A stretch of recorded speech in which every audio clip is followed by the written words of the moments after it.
devil in a red dress. Call 911, I'm a killer. You know I hate to confess.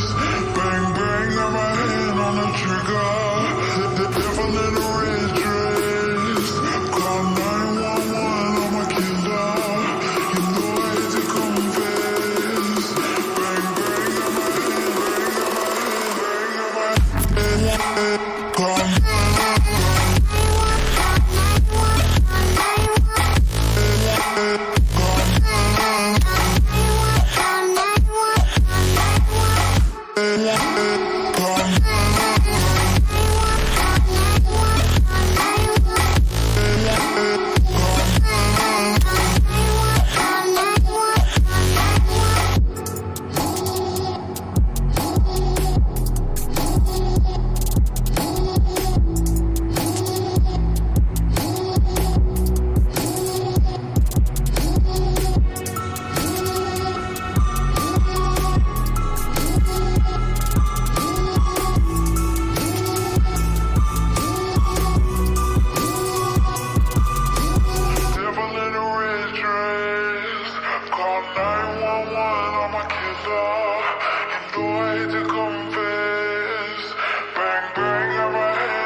Hello, hello. How is everybody doing? Welcome to RossonARI TV. We are back. We are back in the mix, ready to go. Ready to go. We just went through the national break. Italy with a disappointing performance against Macedonia. Did not show heart, did not take their chances. 1-1. Looked like a disaster, but then great game against Ukraine, bringing back some pride to the Italian colors. The U21, poor performance against Latvia, but very good performance against Turkey with a nasty wonder goal. Guys, our boy Nasty scored a wonder goal in the U21 World Cup, U21 qualifiers for the Euro. Check that out if you have a chance to, guys. Check out the goal Nasty scored against Turkey. It was from 40 meters away, volley over the goalkeeper, just a wonder goal. So interesting national break, but of course, guys, today the big news is the Derby. We're going to be talking about the Derby. We're going to do a pre-match analysis of the Derby. We're going to talk about the situation of the teams, the formations. And before getting into that, of course, we have to look at this interview Cardinale put together with Corriere della Sera. So I have not read it yet, guys. We're going to read it together. I don't know what he says. I have just a few little pieces of bits here and there. So this is a first-time reaction of this interview. And then, of course, we're going to go through the whole of Serie A and make sure that we know exactly what's going on in the league. Oh yeah, thoughts at different levels. That's right, Nathan. How you doing, my friend? Nathan, what's yeah? Thank you for the super chat. Thoughts at different levels. How you doing? All right. So guys, let's get into it. Let's get into the show. We're going to start with the Cardinale interview. Again, this is my first time reading it. I just got a few little bits of pieces here and there, but this is the first time reading the interview. And let's see what it says. First of all, what does this read in full here? Open link in new tabs. What does this?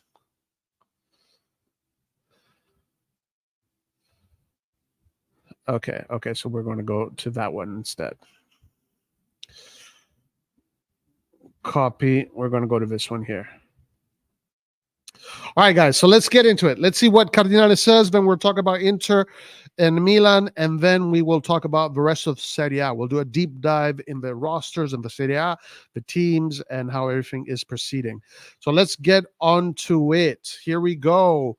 AC Milan owner bought T1000 Skynet Jerry Cardinale has revealed in detail his plans to change not only the way that the club has been run in the past, but also the face of Italian football. God bless America, bringing freedom all over the world. Cardinale recently celebrated an anniversary with Milan, more specifically 1 year since his fund Redbird Capital Partners officially completed the acquisition of the club from Elliott Management just over a year and 2 weeks ago. Trying to condense Milan's roller coaster summer is difficult, but essentially Zlatan Ibrahimovic retired after the last game of 23 season. Paolo and Maldini and Ricky Massara were just thrown away like bones from just like bones you throw at a dog, just disregarded from the club like there were nobodies. And then, of course, fan favorite Sandro Tonali was sold to make a buck in order to buy a bunch of players. It's those signings and the improvement of the squad on paper which have Milan fans eager to see where this season goes. 3 wins out of 3 is a good start to the new campaign, but the toughest test comes tomorrow against Inter. Ooh, the toughest test. Well, I don't agree tomorrow is the toughest test. I think the tough tests will be, in March, in April, when the games are really going to matter. Right now, accumulating points is the best thing Milan can do, but the season will be won March, late February, March onwards. That's where the tough gets going. Cardinale spoke during a long interview with Corriere della Sera's 7 magazine, with the interview also made available online and translated below. So now I tried to see whether or not this interview was on video so we could watch it together, but it's not on video, at least not yet. All right, here we go. So let's get into it. Let's see what he says. In reality, we had already defined everything. Oh, wait. What is the question? The first image we saw of you a year ago is a photo in which you are in Piazza Duomo, which is photoshopped, by the way, guys. This picture here is 100% photoshopped. I don't care what people say. Remember, the CNN former president of CNN works for Redbird. He's a board member in Redbird. This is a photoshopped picture. This is one. I can make this picture. I can do this. I can take a Jerry and put him in front of the Eiffel Tower. You can totally tell this is photoshopped. Totally tell. And also, what's up with this fun? Anyway, let's keep on going. You had not yet bought Milan. Why did you go there, and what did you understand from that experience? Ooh, okay. In reality, we had already defined everything. Okay. So he already knew, but we had decided not to make it public before the last match so as not to interfere. There's a backstory that no one knows. My dad used to send me to Italy when I was a child. I was here in 1982 when Vezzuri won the World Cup. I was watching Franco Baresi, Daniele Massaro, Paolo Rossi. I had their poster in my room. I'll have to talk about it with Franco and Daniele. Bullshit. Absolute bullshit. I was in a small town in the province of Salerno, Santa Maria di Castellabate. I celebrated with the fans on the street. I was 15 years old and I had never had an experience like this. This is why I went to the Duomo. It was like reliving a very emotional, strong moment, a very intimate feeling. That photograph reveals my being passionate, but not emotional. There is a difference. Absolute bullshit. This man did not know that Milan was the second most decorated team in Europe. So all of this is lies. How can if you have the posters of Baresi and who else did he say? Daniele Massaro. Like, first of all, why would you have the poster of Massaro? Now, okay, Massaro was in the '82 World Cup team that won. But Massaro was not one. He was like one of the youngsters of that team. He was kind of like how Raspadori was in the 2020 Euros, right? Raspadori won the Euro in the 2020s, but he was the youngster that aggregated in the team, and he didn't play. He played just a few minutes. Daniel Massaro was in the 1982 team that won the World Cup, but he was a youngster like Raspadori was in 2020. Why the hell would you have a poster of Massaro? And Baresi too, by the way. Baresi was one of the heroes of that national team were Scirea, Gentile, Conte. Bruno Conte was the hero of that team. Paolo Rossi, Tardelli, Zoff. Okay, sure. Not Baresi and Massaro, guys. This is such bullshit. Right, you cannot fool me. You cannot fool me, Jerry. I'm sorry. You can fool the rest of the pleb, but you ain't fooling me. It's like, guys, it's like this. Okay, it's like this. I am a kid. I watch Italy win the Euro 2020, and I get a poster of Raspadori who played 20 minutes, and I get a poster of I don't know who the last defender was, the young defender that didn't get to play any minutes. That's who I get the posters of. Bruh, please. You ain't fooling me. What the already we're starting with lies? Okay, whatever. The emotion, explain it. Going back to the emotions, explain it. The emotions belong to the fans. My responsibility requires me to self-discipline. The Curva Sud is fantastic. The fans are our partners, part of the club's cultural heritage. Here, there's a community. In America, it is different. Okay. Let's move on. Why did you choose Milan? Because he had a poster of Daniele Massaro, the youngster that nobody knew in the 1982 World Cup, and Franco Baresi, the player that was playing in Serie B, but nobody knew in the 1982 World Cup. That's why he chose Milan. I've always thought they were one of the 4 or 5 top clubs in Europe. Yeah, but you didn't know how many trophies they won. We are here thanks to what our predecessors did. Silvio Berlusconi, Gianni Rivera before him, Sacchi, Baresi, Maldini. Okay. What does Berlusconi represent for you? Good question. I have enormous respect. I have enormous respect. He was a great visionary. The results speak for him. Berlusconi took Milan to the top. Then it was difficult to keep up because the world was changing with a strong evolution in the use of content and technologies. Yeah, that's around 20. And when the 2000s rolled in, technologies and the financial landscape started to change. That is true. This is a great lesson. You can never rest on your laurels. It's the same one I learned at Goldman Sachs. Every year we met to examine results. We were always the first. But if you had seen us, you would have thought that we were last in everything because we analyze each business, evaluating how we could have done better. All right, this is a weak answer. Weak answer. Roy, can you fact check his claims about watching Baresi with Italy during that time? It was hosted in Spain. It was in Spain. And yes, Baresi barely played. I don't think he even played in that World Cup. He was a kid. Baresi was like 18, I think. I like I said it, guys. Just go back and Baresi was in that world. He was in the World Cup squad, yes, but he didn't. I don't think he played any games, and I don't think Masato played any games. But both of them were in that World Cup squad. Um, at least I think they were. Last time I checked, they were. Maybe they weren't. And are you satisfied with your first year at Milan?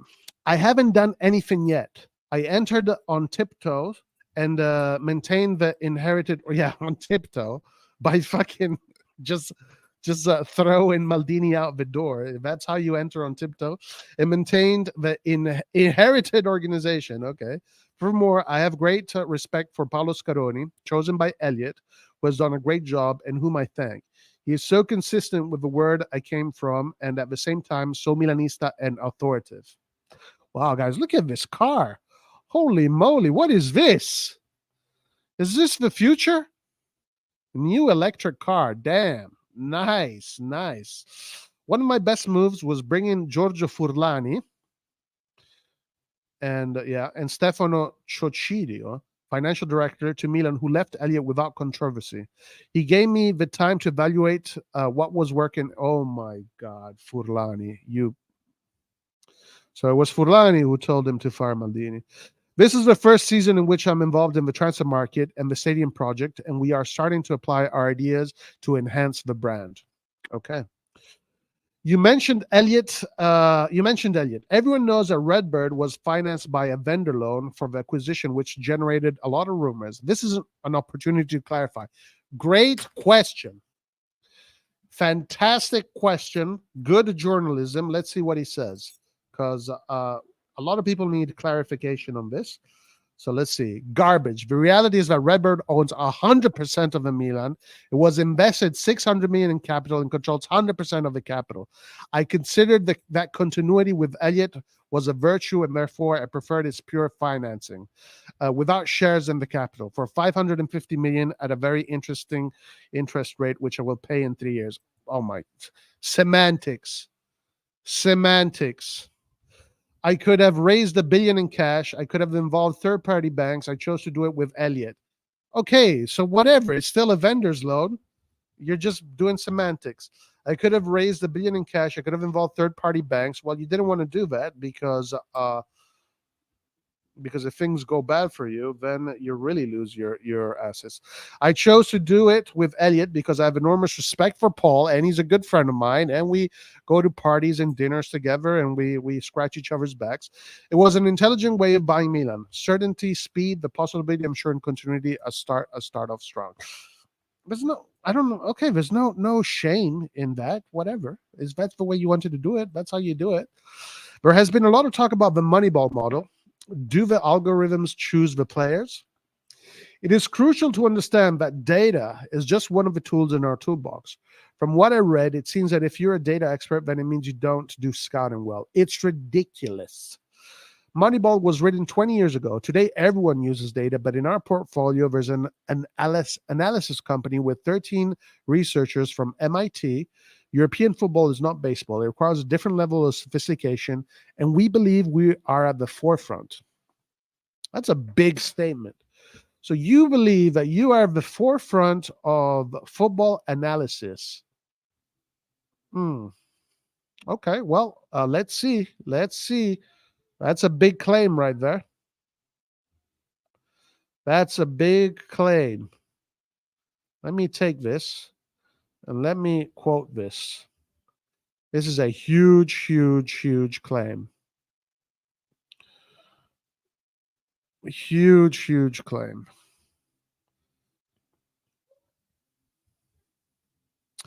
Yeah, guys, the Baresi and Masada thing, there's no way he had posters of Baresi and Masada because of the 1982 World Cup.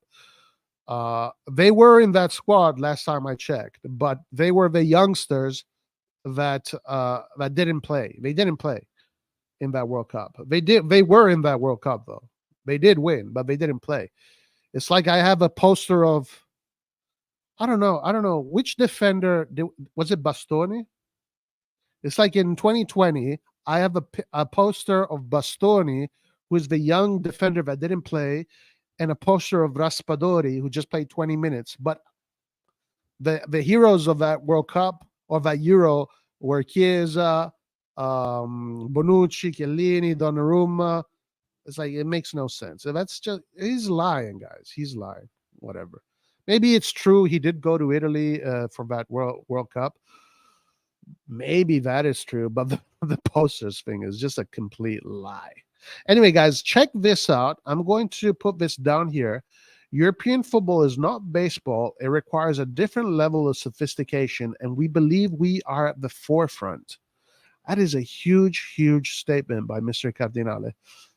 Only time will tell whether or not this statement is true or not. What have you understood about football in Italy, and what contribution do you think you can make? Good question. What are you going to say as good journalists? The thing that struck me the most in this year is seeing the distance with Chelsea in the two Champions League matches. Therefore, I wanted a more physical, faster, more intense Milan, and it showed in the first matches. I will do everything to... Oh, my God. This guy, you know what happened? I'll tell you exactly what happened. Chelsea beat Milan, and his fucking buddy Todd Bowley, oh, I think that's his name, trolled him on their WhatsApp group chat. That's what happened. He fucking got trolled by Todd Bowley. And because he got trolled by Todd Bowley, he got his butt hurt, and then he decided to fire everybody. I will do everything to have a winning club, but as a partner of Serie A, we must hope for equal commitment to reduce the gap between the entire league and the Premier League. To achieve this, we need to change. I believe I can contribute. I have 30 years of experience. I've worked with the best. The company partners in our portfolio are Apple, Amazon, Paramount, Disney, ESPN, Fox. I have found innovative ways to maximize the value of the product. Okay, yeah, these are very good companies that he's worked with. I don't know if that translates to sports or to the sport on the field. Maybe it will. Time will tell. But obviously, these are some of the biggest companies on the planet that he has worked with. That does not definitely diminish his experience in the world of corporate business. I'm disappointed that Serie A didn't take this into account. I was willing to share my experiences, but no one seems to consider them relevant. Yeah, I think before you do that, you need to achieve more in sports. Like you need to, in order for him to be taken seriously in the Serie A arena of logistics and ideas, he needs to prove himself in that landscape, not in Disney or Fox or ESPN, Paramount. That's different. He needs to prove himself in football. He needs to get his respect there, and then maybe they will start listening to him and see if he has good, or maybe he has bad ideas, and they just heard his ideas and said no, that doesn't work. But I think if he wins things with Milan or with bigger clubs, he's going to be given more respect. In this growth, the stadium is a fundamental point. Will the Milan stadium be in San Donato? All right, stadium talk. The conditions are encouraging. With approval of the Council of San Donato and the region whom we thank, we have already held several very productive sessions. Our proposal is supported by an impressive volume of technical reports. It will be a state-of-the-art stadium, 10 minutes by metro from the Duomo. We'll bring live events, world-famous artists will play there. Now, this is going to be the best thing that this ownership will do for this club. The stadium is something that this club really needs in order for the club to propel into the next level and get closer to the big other European football clubs. So I do give him credit for his efforts to build this stadium. And they are real. They are real. He wants to build the stadium. But at the end of the day, remember, this is all about profits. It's not because, like the beginning, right? This is a lie. This is a lie. Oh, I was here in 1982 when the Zuri won the World Cup. I was watching Franco Baresi, and I had their poster in my room. Like, what are you talking about? Like, that's a lie. I'll have to talk about it with Franco and Daniele. Like, why haven't you talked about it yet? Um, so that is 100% a lie. So he's trying to pretend that this is all about, football, fairy tales. But no, the truth is this is about profits. And he wants to build the stadium, have a state of the art stadium in order to appeal to sellers. Because at the end of the day, it's all about making money. He wants to make money. Then after he makes money out of Milan, he's going to repeat the process and make more money. Remember, when he was in that economic forum that he did last year, he was very clear about it. He said that he was told that in Europe, football clubs are long-term investments. And if you go in for the long run, you will make your money back and more. And this is his plan. Building the stadium is part of his plan. And that's a good plan. Like, I'm not against it. I'm not against the stadium. Actually, I wish they would get on with it right away. A missed opportunity for Milan, to our great regret, because I've developed great respect for Mayor Sala. I'm disappointed above all because there were some minorities prejudiced against it, and this is probably the Green Party, who has blocked the way to the project in La Maura. So basically, he wanted to build the stadium where that race horse is, but the Green Party, started hugging trees, and that's it. Can't build there.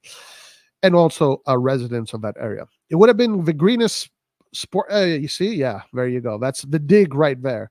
It would have been the greenest sports facility in the world, with 85% dedicated to greenery and only 15% of concreted area.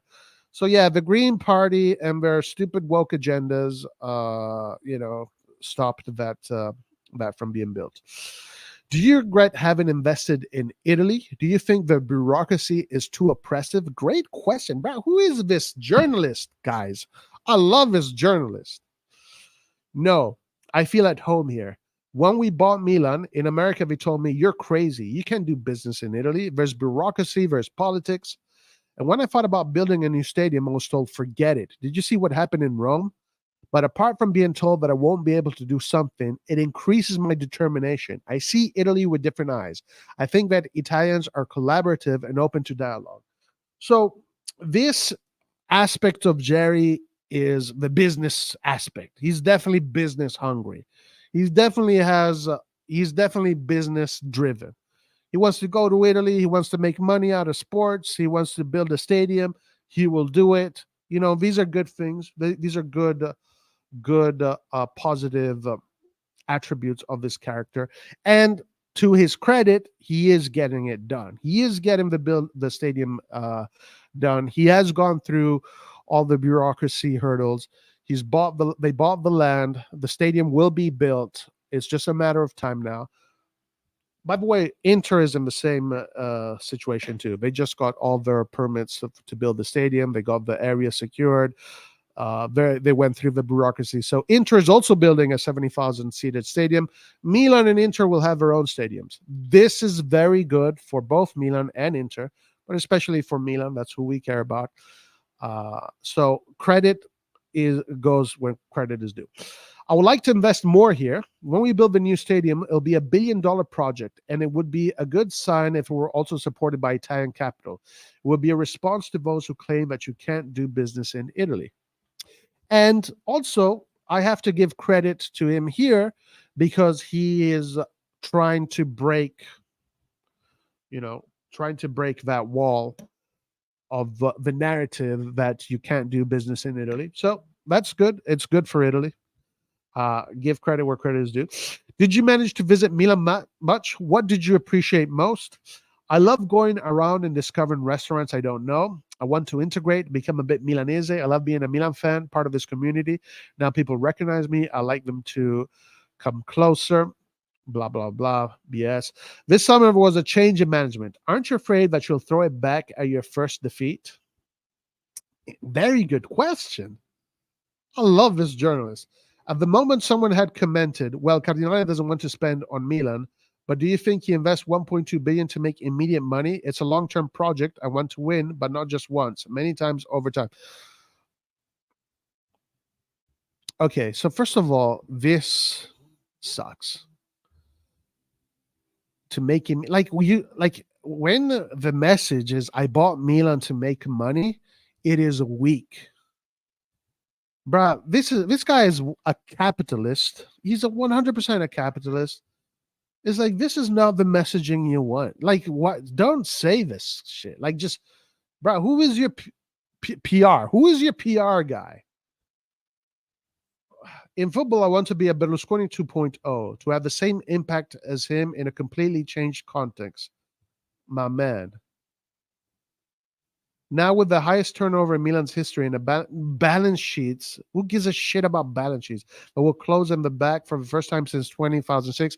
We face a new phase. We want to be number one, but we can't do it without changes. Bruh, Berlusconi did not buy Milan to make money. First of all, Berlusconi bought Milan because he was a football fanatic and he wanted to build the greatest team ever. That's what he did. What did he... Okay, whatever. At Harvard and Oxford, you practice rowing. Does sport teach you anything? I grew up in Philadelphia, where John Kelly, Grace Kelly's brother, was a very famous rower. The beauty of rowing is that it's the team sports par excellence. When you row, you actually go backwards. With each stroke, you create a vortex in water, and everyone can see who pulled and who did it. This is the ethics of rowing. Today, I row more on the car and play tennis, which interests me as an investment for Redbird. I have an excellent relationship with Novak Djokovic, a big AC Milan fan. I do not, for 1 second, underestimate his drive to business and make money, make big profits. His dream to become a multi-billionaire. I'm sure he's very good at that. We know you're not active on social media, but do you think it has a role in football? Basically, I'm morally against it. I have young children, a 16-year-old who is quite good and not following them too much, but for kids, they can become dangerous. Okay. I believe in face-to-face communication and writing a letter and making a phone call. Social media can be great for uniting our community of fans, but they must be used responsibly. Face-to-face communication. Well, you definitely did not do that this summer, my man. But okay. I can respect those things. How is the relationship between Americans and football? Is there still a liking, or has it become a true love with the arrival of Messi? Good question. Now that streaming has allowed European soccer to be broadcast live in America, it'd be very difficult to compete. Most US fans watch European teams. Messi's arrival led to an increase in interest, but Beckham already did it 15 years ago. Two players don't take American football to where it needs to be. Okay, good answer. What do you think of the Saudi Arabia phenomenon? Will it last? Good question, bro. I love this journalist. I don't know if it will last, but I have enormous respect for the Saudis. Yeah, the Saudis are taking over the world of sports entertainment. Boxing, football, basketball, everything is going to be there. If, as it seems, they want to enter the global sports ecosystem and improve it, bring new ideas, I think that's positive. In general, today, those who have money invest in sports. There has been a massive escalation in valuations. I've said it before in America. We're in a bubble, but nothing always goes up anyway. And when the bubble bursts, not everyone survives. An evolution is needed in the type of capital that sports teams own. I don't write checks. I write business plans. Oh my Lord. Give this guy an Oscar. Give this guy who did Brad Pitt write this line for you? I think Brad Pitt wrote this line for him. I don't write checks, I write business plans. And if you write the business plan and sign it with other components of the value chain, such as the fans, such as local institutions, such as the media, you will write a business plan that will work. Okay, very cheesy answer, but sure. Interesting. Very interesting. Interesting interview. Interesting interview.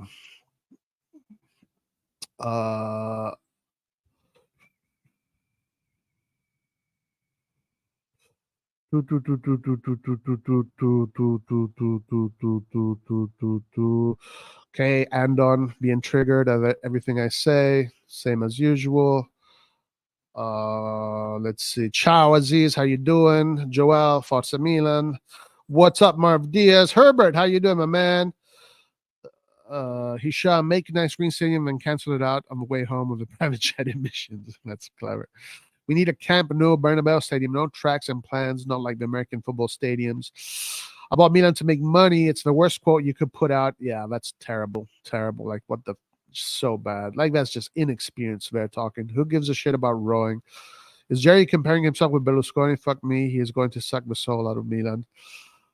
If we win the derby tomorrow, we'll look past this Chat GPT interview. Chat GPT interview. Look, there are some positive things.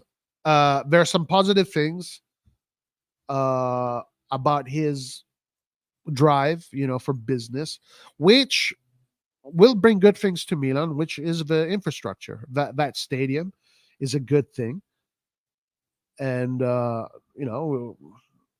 definitely not against that. That's a good thing. We need that stadium. We need. Hey, congratulations! Thank you, my man Ricky. Finally, 1 year member. Thank you, brother. Thank you for being a loyal member, dude. Really appreciate you, Ricky. But he said he watched Baresi play in the 82. Yeah, but he lied. That was a clear lie, and he's trying to win. He's trying to win points there. That's kind of sick. It's like you don't need to do that. You don't need to do that. Like talk about how proud you are to see Milan beat Roma, or how proud you are to see Milan, win the first 3 games, or talk about don't make up stuff, because then it's not even true. Baresi and Massara. This is exactly what happened. When he joined Milan, they told him, "Hey, by the way, Baresi and Massara won a World Cup in 1982." He probably thinks that they played in that World Cup. He probably doesn't even know. But there were just 2 youngsters in that World Cup, so it's crazy. What's up, Ricky? How you doing, Roy? Can you watch Gazidis podcast? But anyway, um, as I was saying, yeah, the stadium is great. The stadium is great. His drive to bust through the walls of Italian bureaucracy is great. I'm not going to deny that. And that stadium is going to do wonders for Milan. It's definitely going to be appealing for the sellers. It's going to increase the value of Milan, and it's going to help Milan get the great players. So I'm all for that. I'm very happy that he's doing that, and I'll give him credit where credit is due. But the whole pretending he's this and that is just like, come on, man, give me a break. Stop. And also the fact that, like, because of the Chelsea games, like, who gives a shit about those 2 games? Like, who cares? Like, those 2 games, we got a red card that in the first few minutes of the game, and the referee just gave that game to Chelsea on a silver platter. The first game, half our squad wasn't even available to play. Like, I wanted to see the first squad fully fit against that Chelsea. What would have happened? Like, come on, you're talking about. So what does he say here? Look, here's a big hypocritical uh assessment he makes. Where is it? This is where I went to. I was like reliving a very emotionally strong moment, a very intimate. The photograph reveals me being passionate but not emotional. There is a difference, but not emotional. Yeah. Well, you got trolled by Todd Bowley when you lost against Chelsea, and you got emotional, and you decided to fire Maldini, decided Massara. You went crazy, man. So you're lying. But whatever. Aside from the flaws he also has some great qualities that you must respect. You must respect. Can someone please tell me the official lineup? Yes, we are going to get into that. What is it? Because of this podcast, we can definitely look into that. Yeah, we're going to go into Milan Inter next. We're going to look into that. What is this Gazidis? What is this? Let me just give me a second here, guys.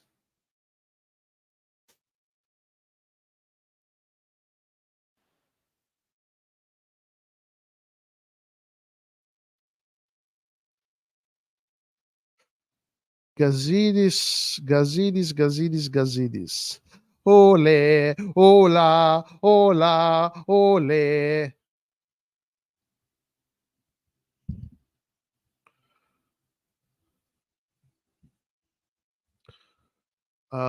Even get this, how I joined Arsenal AC Milan. Is this the one you're talking about? Ah, this one is the one you're talking about.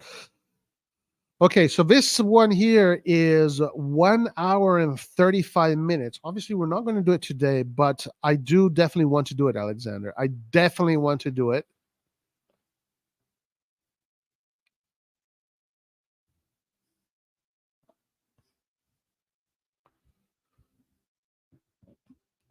Oh, let's check. Can you talk about Milan? Because that's something I feel, just from the sense of, firstly, was hugely important to you and a very special time, but also that showed enormous progress and development in a relatively short amount of time. Well, the club had been in a mess for quite a while, really. You know, it had not qualified for Europe for, I think, 7 years. It hadn't won the league for 11 years. It was taken over by a New York hedge fund when... Can I say that Gazidis has an amazing low-end voice? Rah, rah, rah, rah, rah, rah, rah. It's a baritone voice. The Chinese owner of AC Milan was unable or unwilling to meet the debt service, the debt that he had used to buy the club. And so it was really in a crisis point. You know, I remember in one of my first games, our entire hardcore fan base, we were losing 3-0 at home, and our entire hardcore fan base, what they call the Curva Sud, the ultras, walked out during the game. And we were playing with an empty 3 tiers of San Siro at the goal we were trying to score in. The club was losing, you know, about 150 million euros a year, and that was going to have to increase to up to 200 million, inevitably, because of the wage bill. They had gone on a big spending spree, and so we had a lot of players on big contracts, and obviously the team performance was still average. So there were a lot of challenges, I would say. Again, we didn't have a commercial sales department. It was really, to the extent we did, there tended to be local deals. So most of the sponsorship deals, 2/3 of the sponsorship deals were local Italian deals, only 1/3 international. And we had a stadium. Jesus, yeah, Fasone Mirabelli, man, those two. And the Chinese owner, Lord have mercy. Those guys just put in the effort to make Milan a shitty brand. Like they worked overtime to make sure that Milan was a shitty brand, which is incredible and wonderful, and I love it, as you know, as much as anybody else in the world, but really is very decrepit now. There are areas of the stadium that are even closed down due to safety concerns. There are, you know, if you go to San Siro, make sure you go to the bathroom before you go to the stadium, especially if you're a woman. You know, the disabled access is very poor.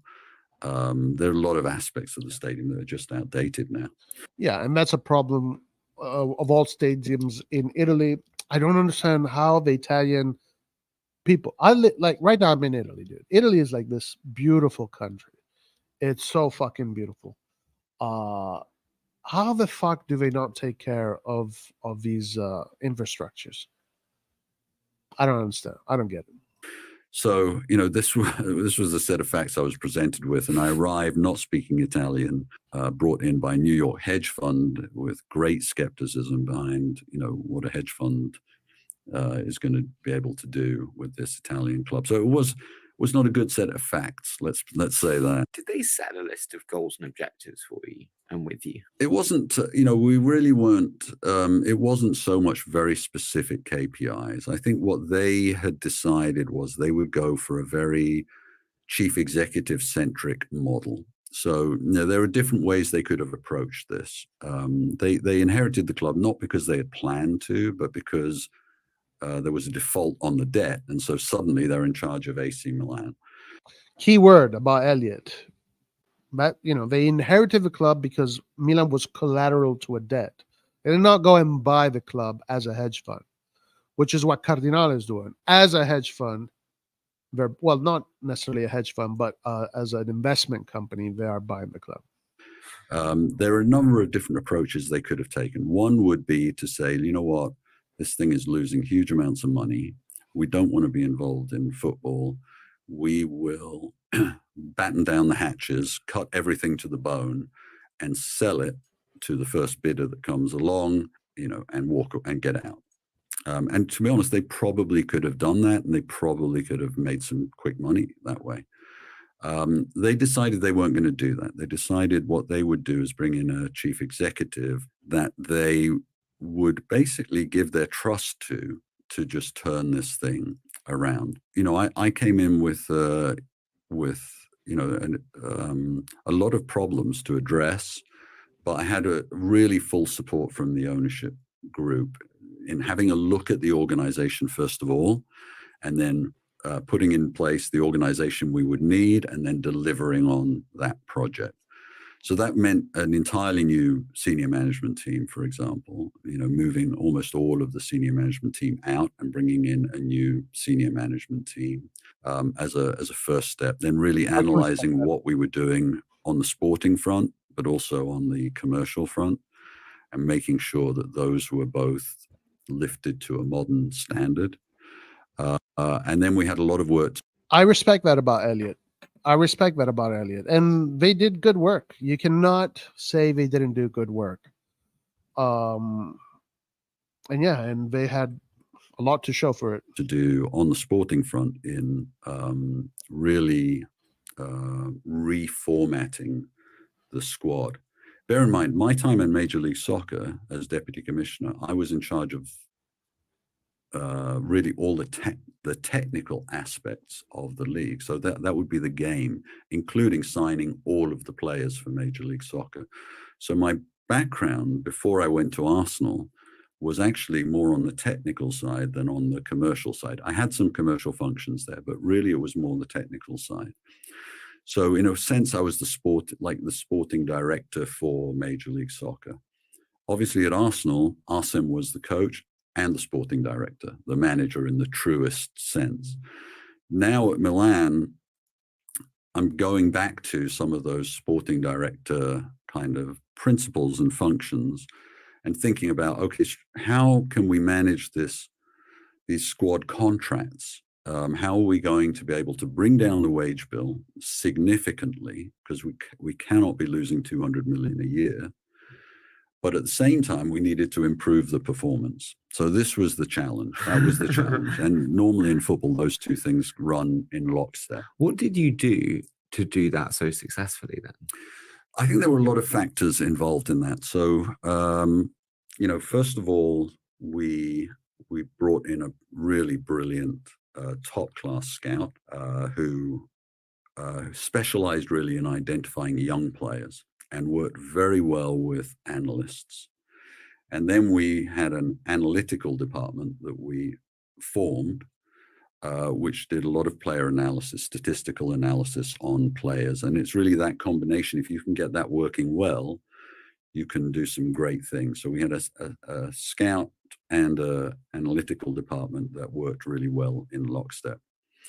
Then we had to choose a sporting director, and I was really impressed with Paolo Maldini and his human qualities with the players. So I think there were a few things that Paolo brought to the project. One was obviously his charisma and his presence and so on, and credibility. This here is what I've been talking about this whole time. These qualities that Paolo Maldini has are irreplaceable. I'm glad that the man that worked right beside him is saying exactly what I was saying, meaning my intuitions about Maldini were correct. So let's go back. With the players. So I think there were a few things that Paolo brought to the project. One was Obviously his charisma and his presence and so on, and credibility, if you like. But I think beyond that, although it was new to him, he hadn't done this job before, was the relationship he was able to create at Milanello between the players, especially these young players who needed, if you like, a father figure who. And this aspect in football is so important. This aspect can determine whether you are a champion team or not. And obviously, if you've worked in football and you've coached teams and you've been in that environment, you know about it. You know that there are certain people that work in the club that glue everything together. And those people don't need to be football players. They're not necessarily football players. They are the people in the background. They are like it was Berlusconi for Milan back in the day, like it is Perez for Real Madrid. The people that are top of the pyramid. These people are very important in the infrastructure of a sporting club. And it was so clear that that's what Maldini brought to the team. Anyway, let's keep on going. Able to create at Milanello between the players, especially these young players who needed, if you like, a father figure who could give them a sense of belief. And Paolo did a great job with that. And so, you know, we began this process. It wasn't easy because that first year we were selling or letting even go for free some of our top players, and certainly some of our most expensive players, and the fans were skeptical. I wasn't speaking Italian yet. Our owners were a hedge fund.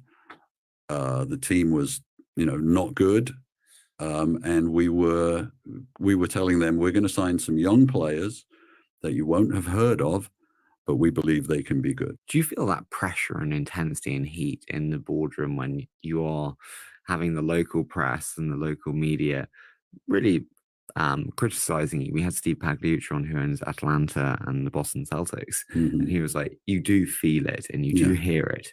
Did you? Of course you hear it. But I think one of the things that over time you learn, especially if you're in you know, in the business side like I am, over time you learn that you have to do what you believe in and tune that out. You know, I say sometimes it's like being a pilot of an airplane, that you're in a very bad crosswind and you have to land this plane safely, and you have, you know, the entire all of the passengers who have never flown a plane screaming at you, you know, telling you what to do.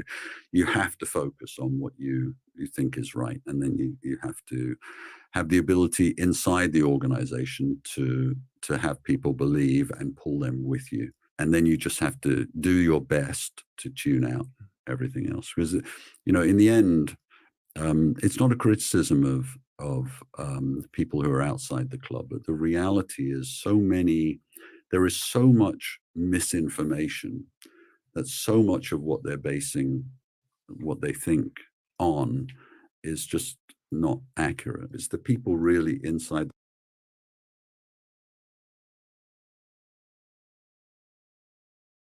the heart of the club that understand it and know the challenges and what's really going on and what you're trying to do.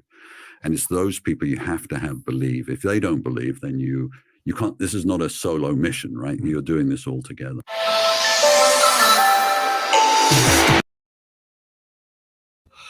Good shout, Alexander. Definitely good shout, guys. If you have not liked, please like and subscribe if you're not subscribed. But definitely click that like button.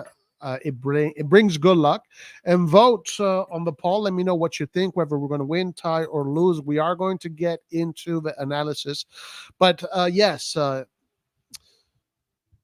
that human development is so important. It is a key factor, and that's why I just can't I can't let it go. I won't let it go. You cannot turn a club into robots. We are human after all, like the song says. We're human after all. But anyway, good shout out. Very interesting to see what Mr. Gazidis says. I did like the fact, you see, that's one of the things I liked about Elliot. They put people in charge that really knew their business. Meaning Gazidis had a lot of experience with Arsenal. He had that experience with MLS. And Gazidis, had the intuition to put in someone like Paolo Maldini there. And then Massara and Moncada, etc.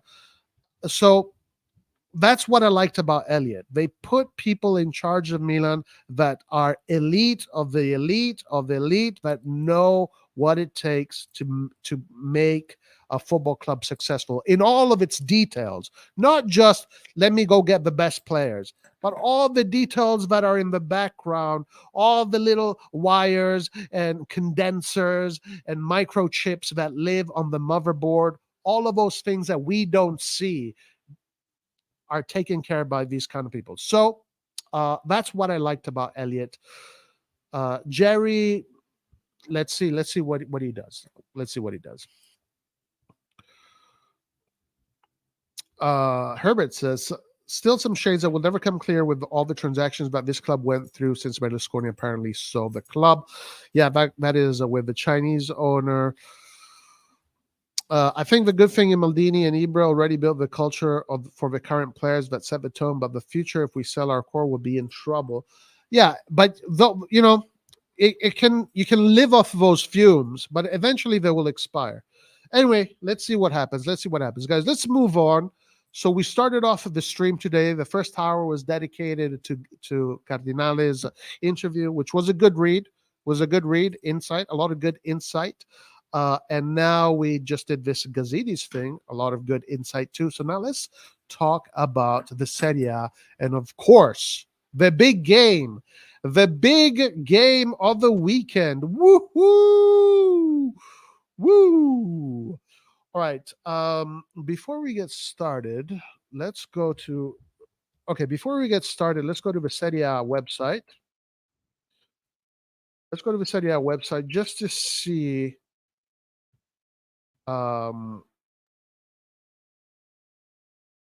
That's not how you spell Serie A.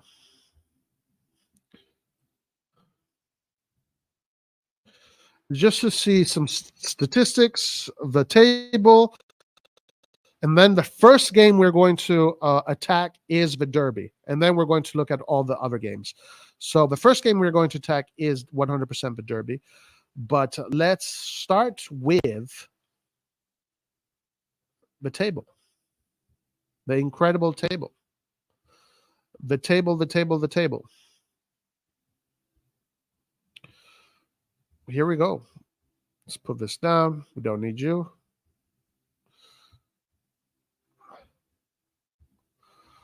Okay. So, as we can see so far, Inter first position on goal difference. Milan and Inter both with the same points, 9-9. Goal difference here. The Inter has not conceded any goals so far. They have scored 8 goals. We have scored 8 goals. I think we are the teams that have scored. Us and Inter are the two teams that have scored the most goals. Juventus and Inter, the two teams that so far have conceded the least. 1 from Juve and 0 from Inter. Everybody else has conceded quite a lot. So Juventus third, Lecce fourth, guys. According to the people that think the Scudetto race is over, Lecce will be competing in the Champions League next year and will be kicking ass Man City in the semifinals of the Champions League.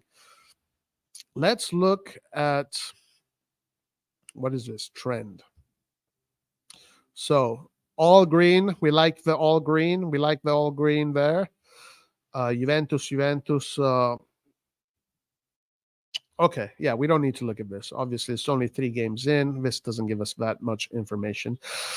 Down on the table, the team that I think is going to eventually take it is third to last. I'm getting a lot of flack for that. Oh my God, I'm loving it.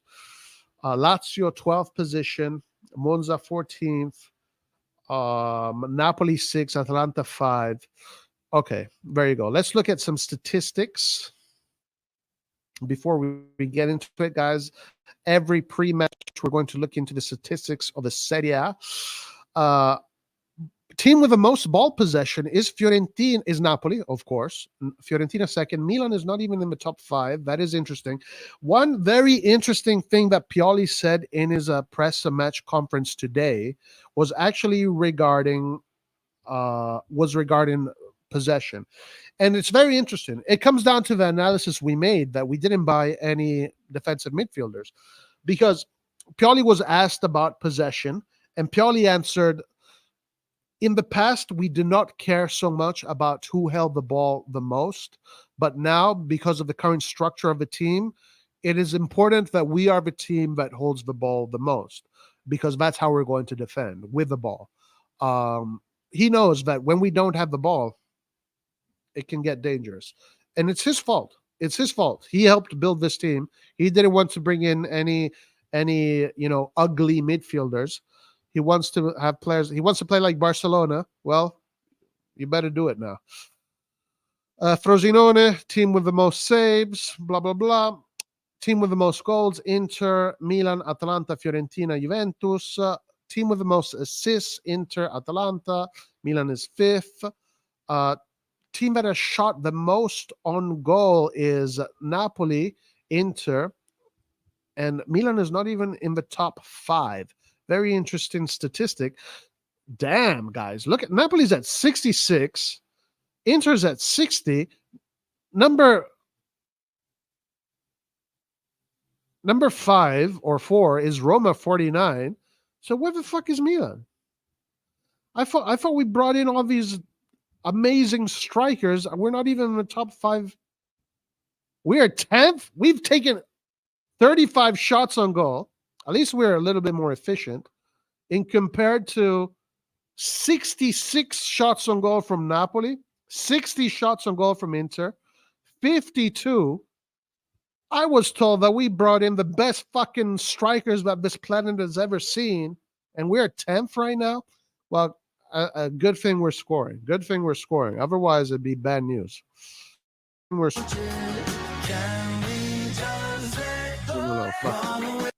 run away. Do. Yeah, that's copyright material right there. So most post 4 from Bologna, Inter 3, Roma 3. Very interesting. Most corner kicks, Napoli, Roma. So these teams are attacking. Roma is an attacking team. Most offsides, Napoli. Look at Napoli. They are, this is very interesting. Napoli and Inter. Guys, look at Napoli. They are leading the stat sheets. The most possession, most shots,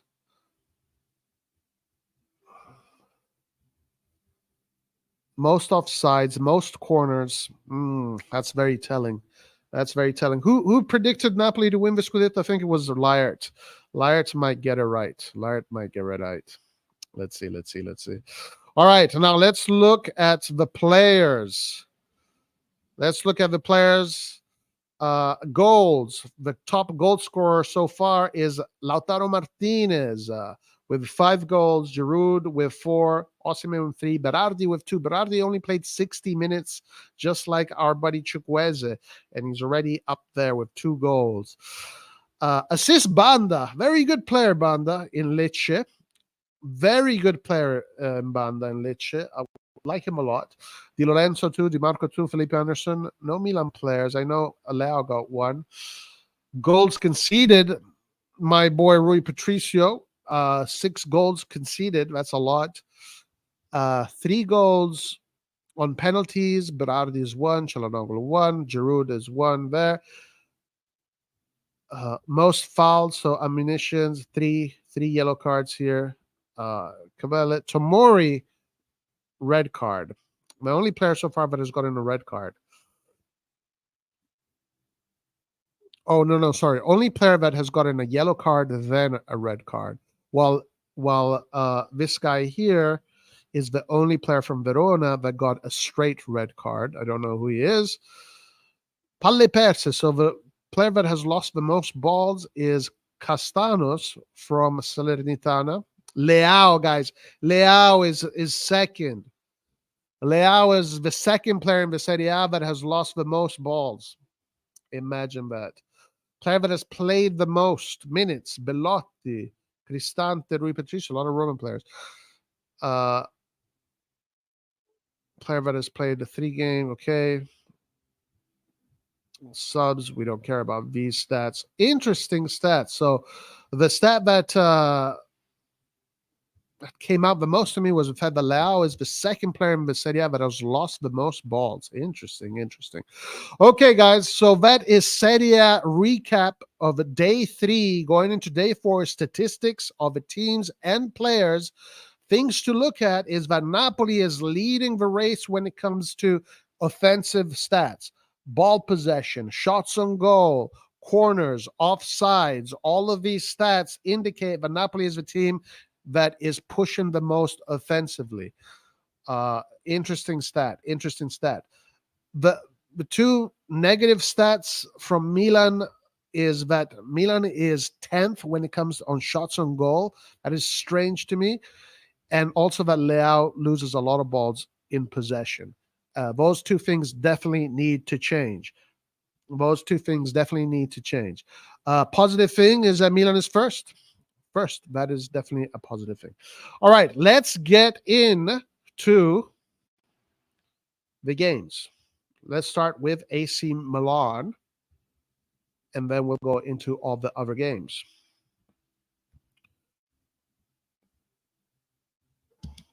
AC Milan. Probabile formazioni. Probable formations. Guys, every time we're going to do this pre-match, I'm just going to start with Milan. Usually I leave Milan for last. You guys tell me, what should I do? Should I leave Milan for last or should I start with Milan? Guys, let me know in chat. When we do the pre-match game analysis, should we start with Milan or should we leave Milan last? Give me an answer. Give me a few answers in chat. Let me know in chat what you guys prefer. You guys can co-produce the show with me right now on the fly. What would you rather have me do? Do you want me to start with Milan or start with Bologna always? Start with Milan. Yeah? Should I start with Milan? So far, I got only one answer. So Milan first. Okay, so we'll go with Milan first. Let's start with Milan. All right, probable formations. Let's look at them. So what do we have? Here we go, gents. Here we go. So it is Inter Milan. Milan is the away team. It's a 3-5-2, usual 3-5-2 from Inzaghi to a 4-3-3 with AC Milan. So Milan, guys, playing it's according to the probable formations and according to also what Pioli said in his press conference, the only player that is being changed as that we know of so far is Tomori for Kjaer. Tomori obviously got that red card, so he is not available. Kalulu is injured. And they did some MRI scans, and there is an issue with his thigh. So they're going to look at it again in 10 days. So Kalulu might not be available for more than a few weeks. That is something to take note of. Another thing that Pioli said in his conference was that Pellegrino has been also tried on the left fullback position, and he responded well. Pioli did say what a lot of you people hate hearing is that according to Pioli, Pellegrino still needs time. He's still fresh, coming from a league that is very different from the Serie A, different formation, different system. So we won't. When Pellegrino will be ready, he will be put into the mix and whatnot. But for now, Pellegrino is in the process of being prepared for that day. So looking at Milan, it is the usual formation. There was rumors of Chukwueze maybe starting tomorrow, but according to this and according to what is being said, Pulisic is still starting over Chukwueze, and it's the same thing, guys. It looks like it's going to be the exact same thing. I know Kjaer is not super fit right now. I understand that, and he hasn't played many games, whatnot. But I do like this combination, Kjaer Chow. I think it's a very balanced combination. I think it's maybe even more balanced than Chiara Tomori. Sorry, than Ciao Tomori. The reason why I say that is because Chiara is, when it comes to defenders on the ball, Chiara is 100% by far our best player in that position. Now, obviously, physically, after the big injury he had at his later stages in his career, difficult to recover and get back. You know, he's not like Chiesa or Zaniolo, who are in their early 20s, that they get an ACL torn and then all of a sudden a year later they're back at their best. It's not like that. He's in his 30s, so it's more difficult for him. But with the physicality, the height of Ciao, and also Chao's ability on the ball, and Chiara's ability on the ball, and also his defensive skills, I think this is a good combination. Unfortunately, it comes in a time where we're facing a very good team, and Chiara might get exposed in this game because he's definitely not match fit. One thing for sure, guys, Chiara is not match fit. That is 100% sure. But if he were to be match fit, I do like this combination, Ciao Chiara. Calabria obviously is match fit. Hernandez is match fit.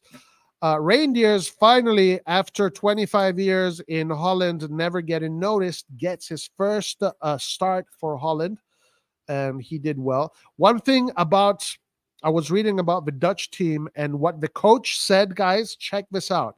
The Dutch coach said the best player in Holland is your boy. Guys, guess who he said? Yeah, your favorite Ray Dumfries. He said Dumfries is the best player of Holland, the player that has developed the most, the player that has grown the most. So very interesting words coming from the Dutch coach. I like that because it says that the Italian league is teaching the players in these different national teams to grow. But I don't like that because we're playing against him. So it's a catch-22. But anyway, Reindeers did get his first call-up, his first start. So that is very good. Krunic, guys, Pulisic said the most intelligent player of AC Milan is Krunic. Very interesting. Now, I said not too long ago that our best midfielder is Krunic, and I got killed for that take on the comments, on the YouTube comments. But I'm glad that Pulisic, he says he's the most intelligent player. I think so. I think so too. And I think that's why he is in the club and why Pioli really wants him. But is Krunic Pirlo? No. Do we need better? Yes. Okay, Loftus-Cheek.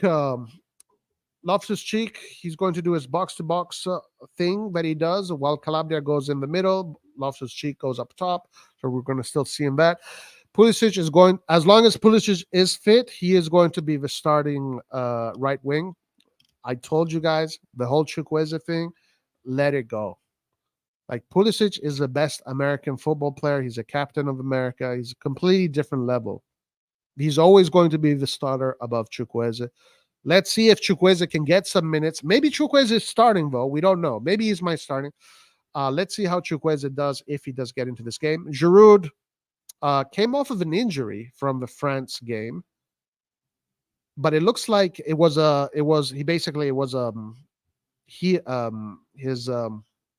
ankle. I think he twisted his ankle, but it looks like he's good to play. And then, of course, Leao is in up there. So it is the usual suspects, the usual 11, usual tactics. I don't think we're going to see anything different. So it's going to be the usual Milan that we've been seeing from day one. Now, it is a Milan that is in form. It is a Milan that is energized by the new players and the new surroundings. So there is positivity right now surrounding the club, surrounding the team, surrounding the game. And that positivity, as long as the team keeps on winning, I think that positivity will stay there. So let's see. Let's look at it. Well, actually, before going to Inter, let's look at the bench. So in the bench, we have Sportello Mirante. Florenzi Caldara is going to be there because we don't have any other defenders. Obviously, the next defender in would be Caldara if we have to make a change. Musa Pobega, Ali, Romero, Chukwueze, Okafor, Jovic. Now, interesting thing that came out regarding Musa these 2 weeks, there was a report saying that Musa might want to go out on loan this January, because he knows that in AC Milan he won't be getting much playing time. He is looked at as one of the box-to-box players right now in this current moment, but he is behind in the pecking order. Pobega is in front of him, Reindeers is in front of him, Loftus-Cheek is in front of him. So he knows that this, at least until January, he's going to be sitting on the bench a lot. Let's see if he's what these rumors materialize into. But it is what it is, whatever. Is he a good resource for Milan? We still need to find out. We don't know. If I look at this bench, to be honest with you, I'm not very impressed. I'm not very impressed at all. I don't see much strength in this bench. I hope I'm wrong. But this is a bench that definitely does not put fear in my feet. It does not make me shake. It does not make me shake. I mean, we haven't seen Chukwueze do much. We haven't seen Okafor do much. Jovic hasn't even, last we heard about Jovic, he hasn't even trained at Milanello yet. Obviously, the other guys are defenders. This is a very poor bench, if you ask me. I mean, maybe Romero can come in and give us something. Like, it's all players that need to still prove themselves to give me the confidence that they're a strong bench. Ali hasn't played in a game for Milan for whoever how long. Romero hasn't played in a game yet in the Serie A, I think. Chukwueze, in the 3 games he's come in, he hasn't looked anything special. Okafor, same thing. Jovic hasn't played. Yeah, unfortunately speaking, guys, when we talk about offensive depth, I could lie to you and I can say, oh my God, we got fucking incredible. But I don't know. I'm not seeing that. In order to see that, they need to produce for themselves. They need the confidence. They need that confidence. If these guys don't produce, they won't have the confidence. So I'm not liking this bench so much. I'm not liking this bench so much. I'm digging the first 11. The first 11 so far have done very well. You can't deny that. The numbers speak for themselves. But that bench right there, right now, in this current moment, does not offer much. Does not offer much. Unless you believe that Chukwueze, like some people, is the best right wing that Italy has ever seen, and Okafor is the best striker that Italy has ever seen. But, of course, that's fairy tales. It's what have they done so far? If these guys start scoring, start producing, then their confidence goes up, and then you can start associating them to players that can be dangerous. But they haven't done that yet.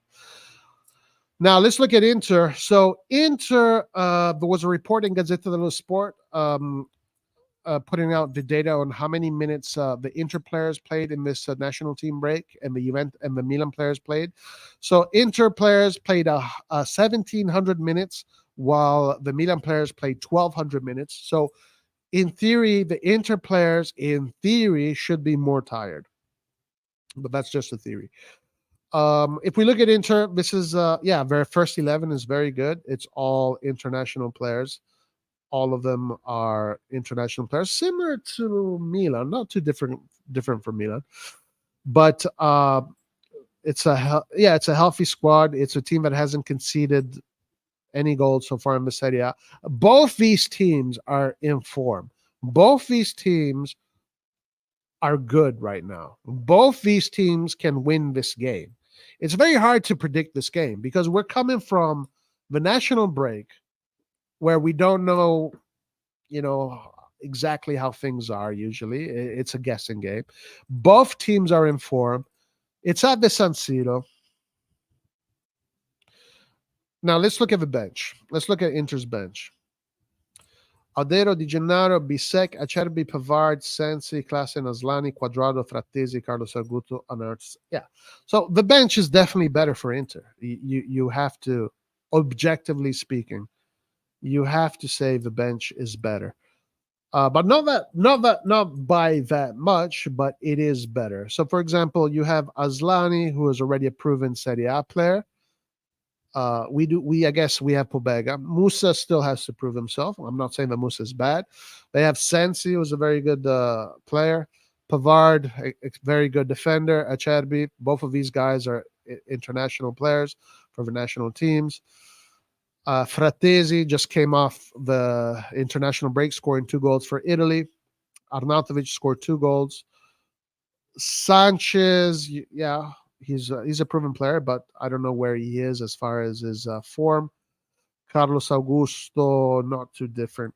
I think the bench, they definitely have a little bit more as far as where the players are right now, but maybe that can change. Again, if Chukwueze, Okafor, Romero, especially these guys, and Jovic can start producing next time around when we face Inter, we can look at this bench with a different eye. But right now, they haven't done anything yet. So we can't just make up shit and pretend that these guys are this and that. Today, objectively speaking, the Inter bench is forward, is in front. As far as the two teams on the pitch, if we look at position by position, so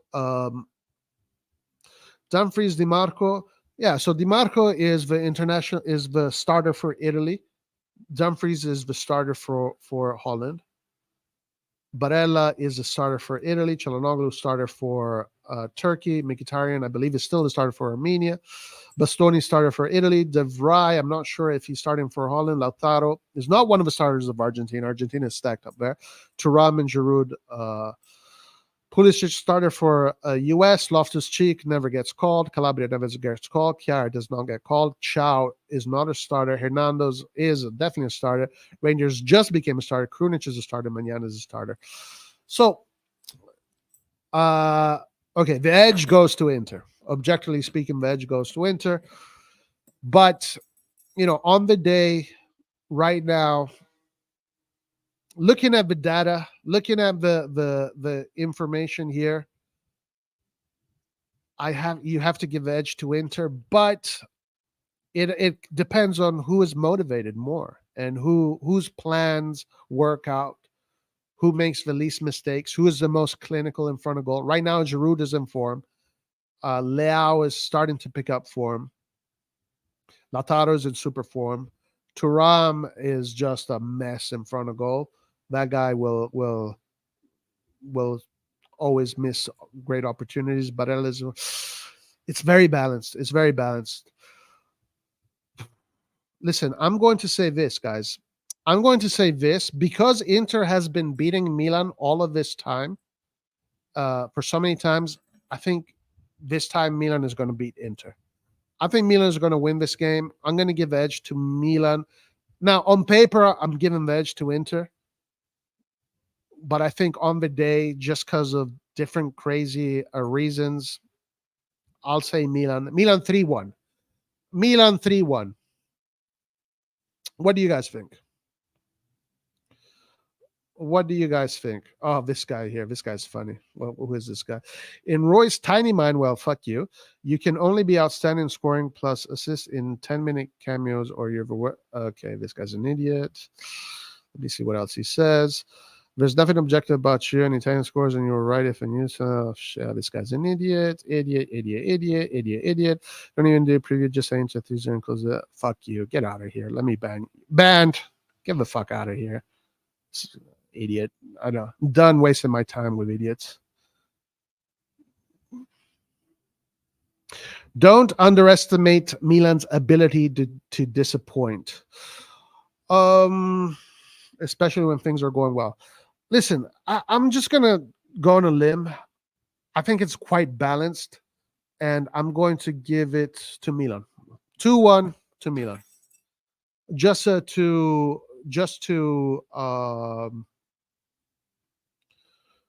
break this streak that Inter has. Maybe Inter is going to go, I think there's a chance that Inter goes into this game overconfident. I think Inter will be overconfident.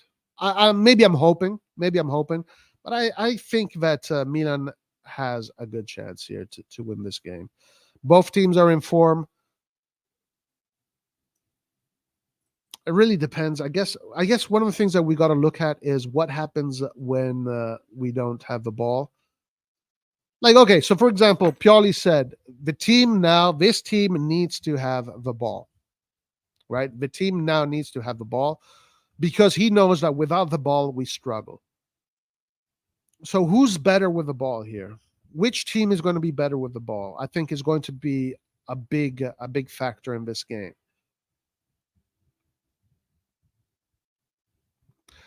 Right now, I think it's still early in the league to come with strong assessments, confident, strong assessments, because it's still so early, and I don't think there's much pressure in this game. And I think the outcome of this game means nothing. Even if Milan lose this game, whatever happens from February onwards, this game means nothing. I'm going to say Milan wins it, guys. Let me know in chat. What are your predictions? Give me your predictions.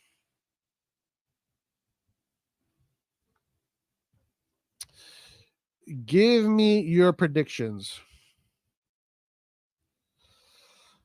I'm just going out on a limb.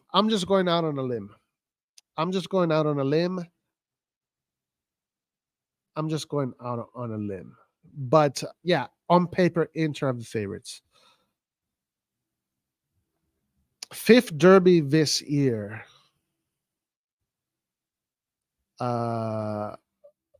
This game is very crucial for the Scudetto race. It's a little bit early, I think. 3-2 Milan. It's a tie. A tie could definitely happen. For me, Milan wins, but last minute own goal by Acerbi. Milan wins.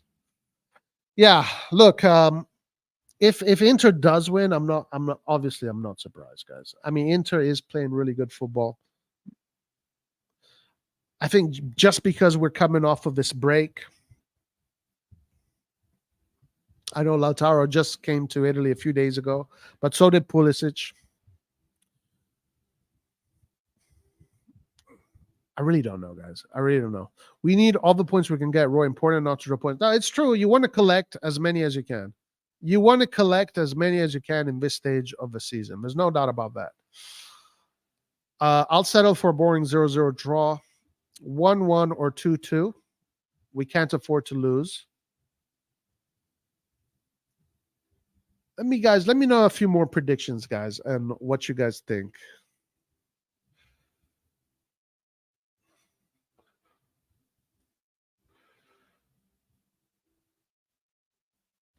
Like how distant is Inter to Milan right now? Are they really that distant? Tie. I bet both teams settling in Champions League this week. Oh yeah. Oh, good point. Champions League is this week also. So that is also something to consider. AC Milan ain't going 4 in a row. 2-1-2 Inter. Okay. For VCL, I think it's Newcastle first. Inter wins 2-0. Yeah, that Champions League game is definitely has to be in the minds of these players. Now, Inter does have home advantage, so we're going to have the stadium shouting for them. So that is definitely an advantage Inter has for sure. Newcastle away or home? I'm not sure yet. But yeah, I mean, this could obviously this can definitely happen for sure. Right now, this stage of the season, I find it very difficult to call it, but I'm just going to go out on a limb and I'll say Milan. But that's just going out on a limb. Both teams are in form. I mean, if Inter wins this game, what is it? 6 in a row that Inter wins? That's like such a psychologically that has to affect Milan. Can Giroud get some rest? He's been playing nonstop. Well, I mean, the management, they set up the team so Giroud keeps on playing forever. Somehow Inter overloads our midfield. Always we need to brainstorm that. Yeah, no, you're right. That is definitely true. The midfield today, again, if you want to be objective, the midfield battle is probably going to go towards Inter, but maybe Rangers Greenwich Loftus might surprise us. Big thing here is that these players don't have much qualities when it comes to winning the ball back. Now, okay, one thing Inter is definitely good at is building from the back, out of pressure, and then attacking you fast. They're definitely good at that. So Milan is going to try and high press. They can't low press because if they low press, they're going to get killed. They have to high press and keep Inter in their own half and keep the ball. Pioli said his way of defending is going to be keeping the ball. Wow, guys, this is going to be an amazing game. I cannot wait. This is going to be a beautiful game. I cannot wait. I cannot wait for this game. Tonali injured, going to miss out on that San Siro homecoming. Wow, interesting. Interesting. Very interesting.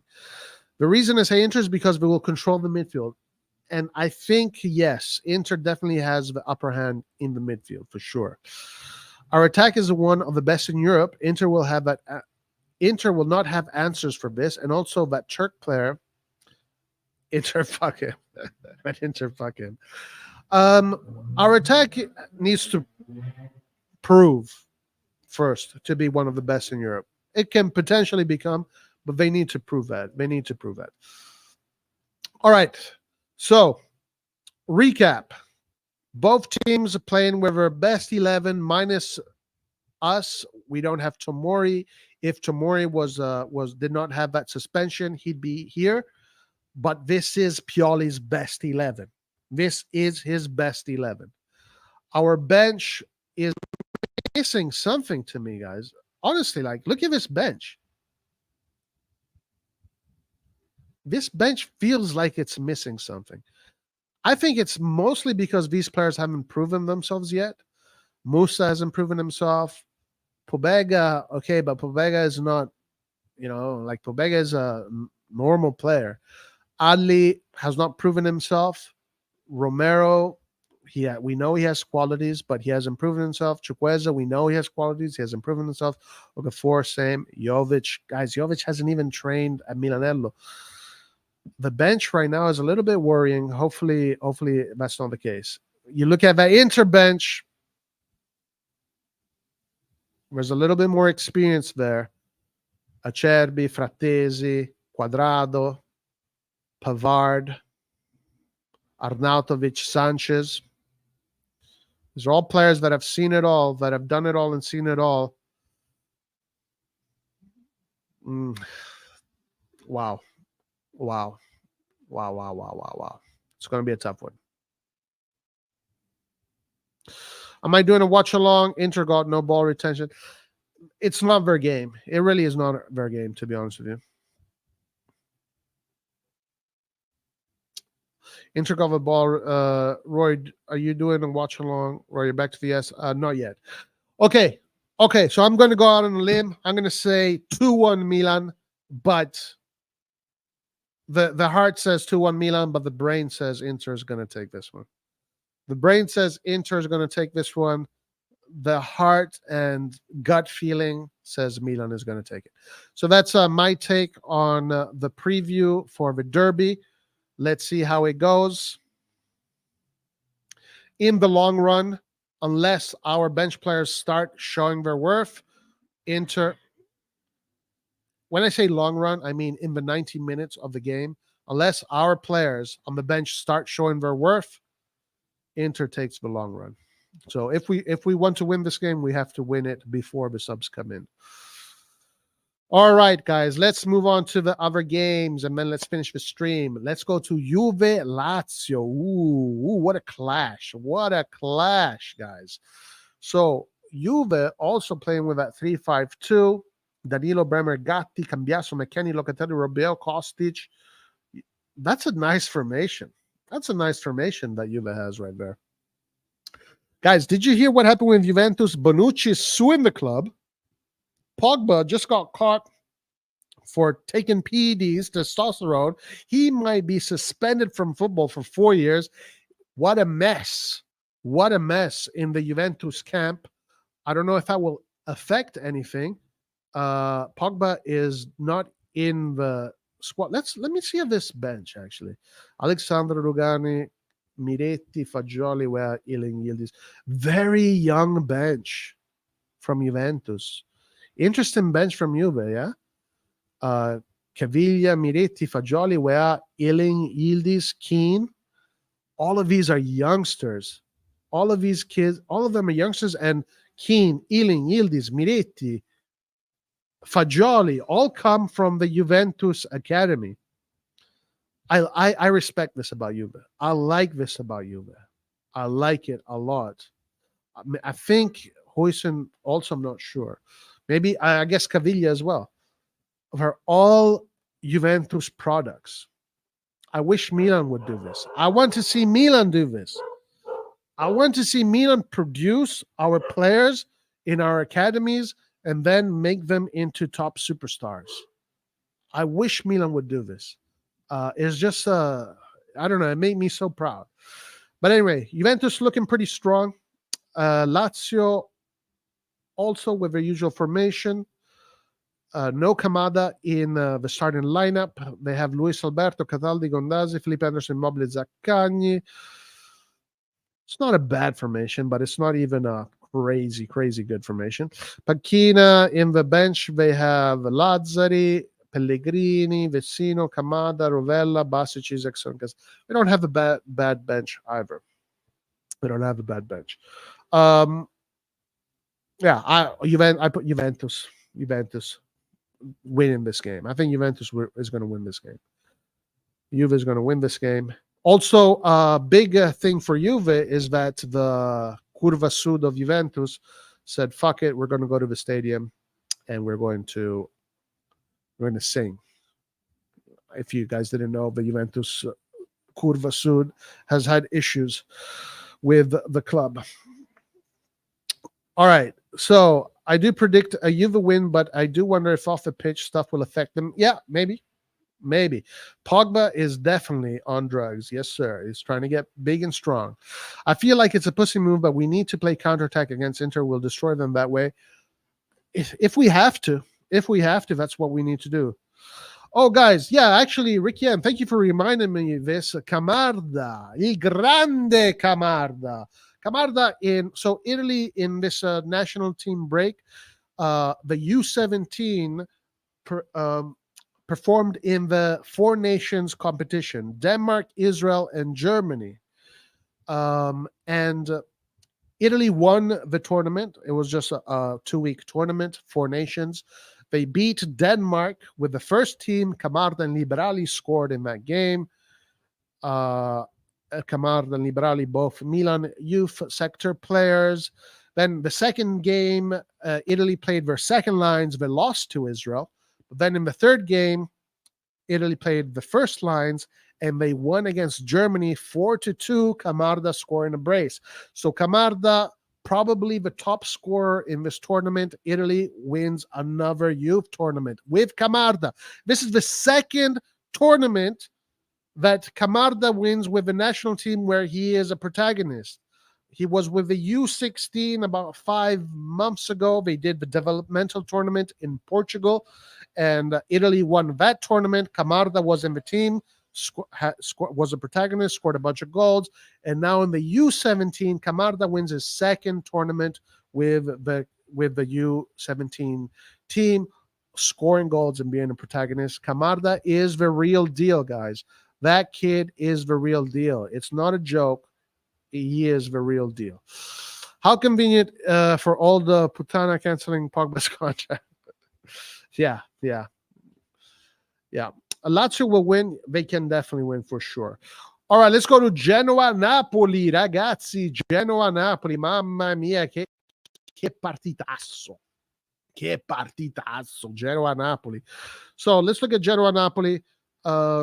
let's start with Napoli. We're going over 43. Garcia. Guys, Napoli is killing it in the stats like we saw earlier. All the offensive stats are towards Napoli. They have Di Lorenzo Romani, Juan Jesus, Oliveira. Good defense here, of course. They don't have Kim. Here, interesting. Lindstrom is starting over Politano. So I have not seen Lindstrom play yet. I'm very curious to see what he looks like. But if he's starting over Politano, that means he's good. Varaskelia nominated for the Ballon d'Or, and so was Osimhen, by the way. Varaskelia on the left, Osimhen in the center. This is pretty much Spalletti's team, still playing kick-ass football. Should be interesting. Let's see if Napoli can stay up there and put pressure on the Milanese clubs.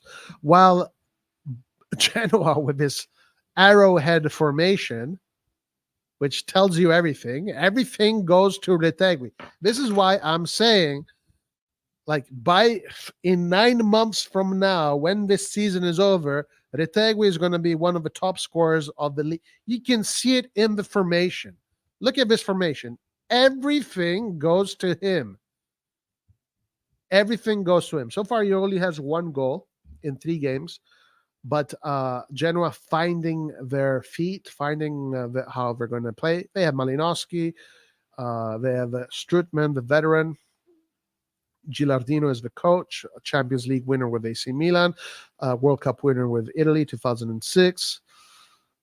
But yes, look at that formation. 4-3-2-1, everything goes to Retegui. So very interesting to see how Retegui does.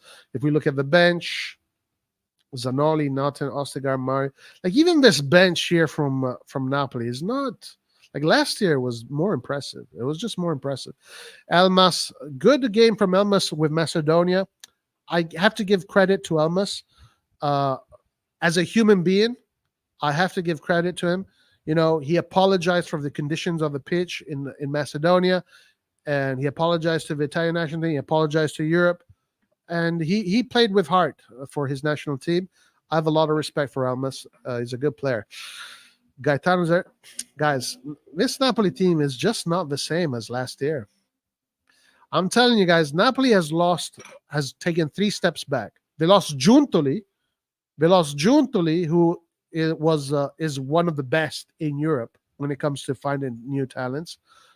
They lost Giuntoli to Juventus. They lost Spalletti, who was perfect for the players they have right now, and they lost the best defender in the league.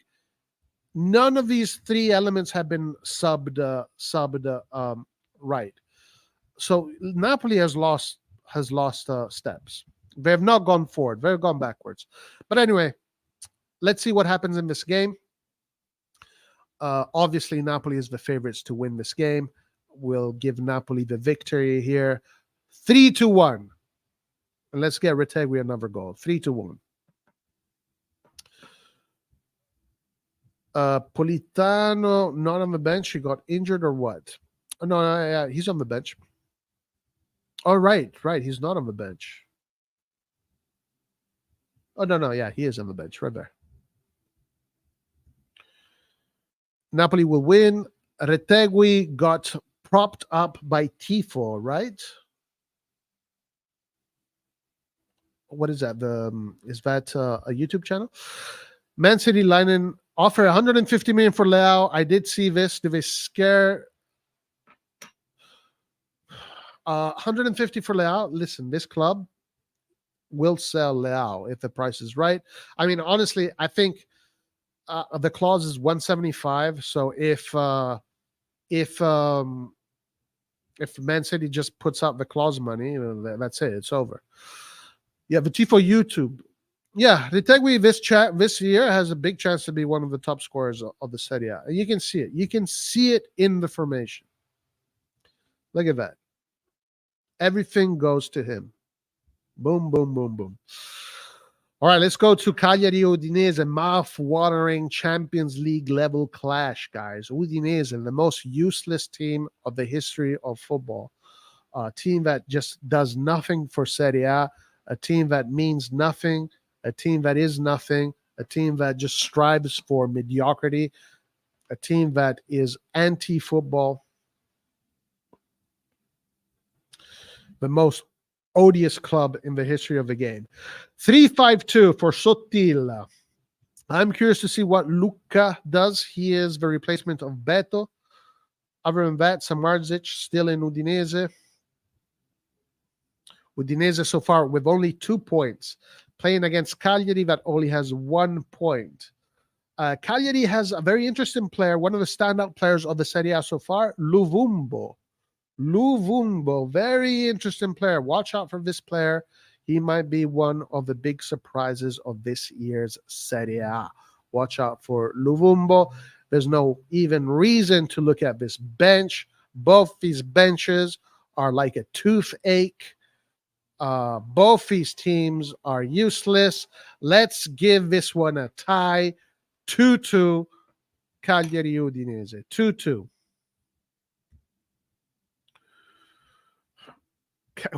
Udine is bigger than Milano. The city, no. The city is not. The club, sure, whatever. Frosinone Sassuolo. Wow, guys. This is what a semifinals of the Champions League should look like every single year. Frosinone is Sassuolo. Now, Frosinone starting off well. As you can see, Frosinone with 4 points. I think they're going to get relegated. This team does not give me any confidence. Now, let's go straight into Sassuolo. I do like this top 4. I think Loriente is a really good player. And I think that if we want to do a money ball substitute for Leao, Loriente can be that guy. When I say money ball substitute for Leao, meaning we're not going to get Vinicius Jr., like a top player for a top player. We're going to get a potential top player. Loriente could be that guy. Bayrami, Albania's best playmaker. He's looking good. Pinamonti, I've always liked Pinamonti as a striker, and Berardi, the top G of top Gs when it comes to the right wing in Italy. The guy played 60 minutes, got 2 goals, 1 assist. That top 4 is looking good. I like that top 4. This top 4 could easily be a team that strives for the European spots. The problem is here and on the bench. There's really nothing coming off of that bench. They do have some interesting players, Italian players. Volpato from Roma, Mulattieri was a player at Inter, so I think he's Argentinian. Viti, they have Viti. There's some interesting Italian players coming up. But, this is another club that we don't understand what the purpose of this club is. But I just do like that top 4. This top 4 here is quality. That is quality. That is 100% quality. As far as Frosinone is, whatever. I'm going to give this one to Sassuolo. 3-0 to Sassuolo. 3-0 to Sassuolo.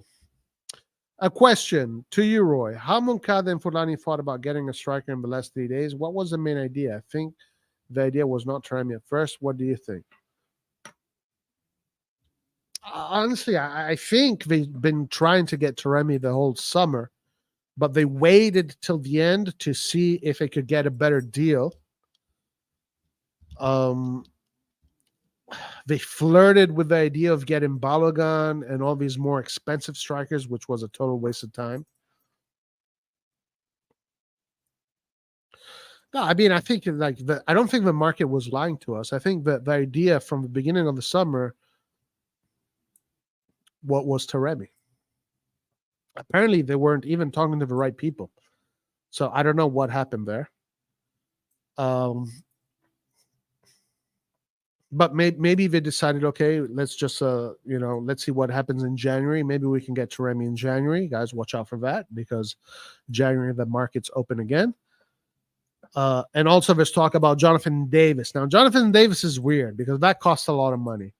And I think getting Jonathan Davis means that we're selling one of our big players.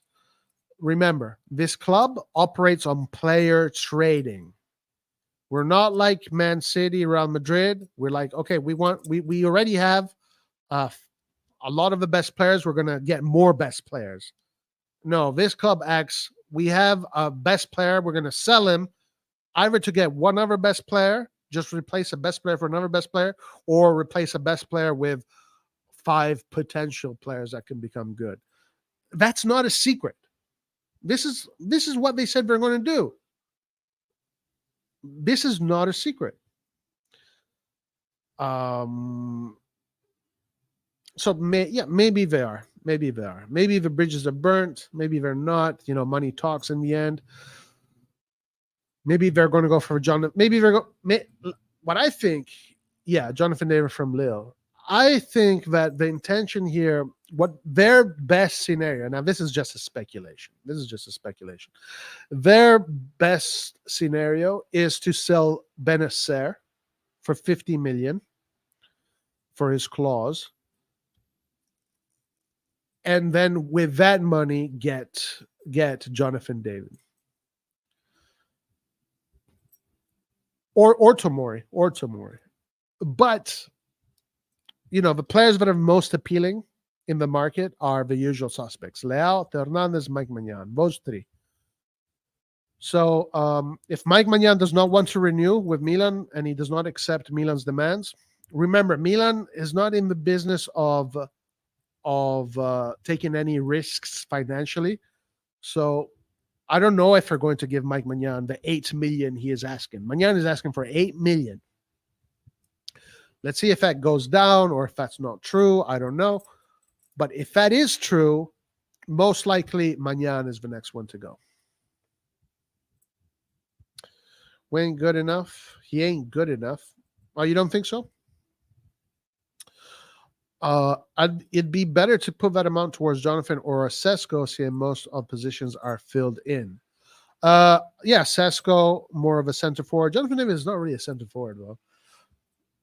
But Taremi would have been better. But guys, for me, Taremi was the number 1 option. There's no doubt about that. Taremi was the number 1 option. Who's Jonathan David? It's Davis or David. He plays for Lille. He is a Canadian striker, very talented, very skilled. He does have some games where he's off, but he's pretty skilled. And he's North American, so it's perfect for the marketing and the branding of this club, right? So we'll see. Those are the names that are circulating right now. But yes, 100% getting Jovic at the end of the market is like, what just happened? Is that really a good operation? Who knows? All right, let's move on. Monza Lecce, guys. This is what the 2027 Champions League final is going to look like. Monza Lecce. Look at that. Wow. Banda, very interesting player. Baschirotto is Paul's new Baresi. Ramadani, interesting player. Lecce is missing in Strafizza, it seems like. Oh, no, he's on the bench. Wow, interesting. Sansone. These are good players. Strafizza, Sansone, Piccoli. A lot of good players on the bench. I guess these players right now are doing better. Monza, interesting team. This year. I think they're going to do very well. That's Galliani's team. So far, they are at 3 points out of 9 available. So yeah, they're pretty much doing what they're supposed to be doing. 3 points out of 3 games for Monza. They're in line with their objectives. So that's good. That's good for them. I'm going to say Monza. Monza takes this one, or it's a tie. Guys, this game here is going to be actually a good game. And by the way, did you guys see De Ketteler's goal? What a goal. What a nice shuffle with the feet. Nice dribbling. Placed the ball right there in the diagonal. Nice goal by De Ketteler, guys. This move to Atalanta has revived his career. And look at where he's being deployed as a second striker. Scamacca is obviously the center forward. De Ketteler, second striker. Coop Maynard's the attacking mid. Zappacosta, Derun, Ederson, Ruggeri. I saw Ruggeri in the U21. Good player. Scalvini with the national team looked very good. Toloi is also there. this is a good team. Atalanta is a good team. And their bench, they have Jim City, Palomino. Okay, the bench is not amazing. It's okay. It's not incredible. Lookman on the bench, as De Keller is benching Lookman. Make that make sense. De Keller, the new Ruud Gullit of football, is benching Lookman.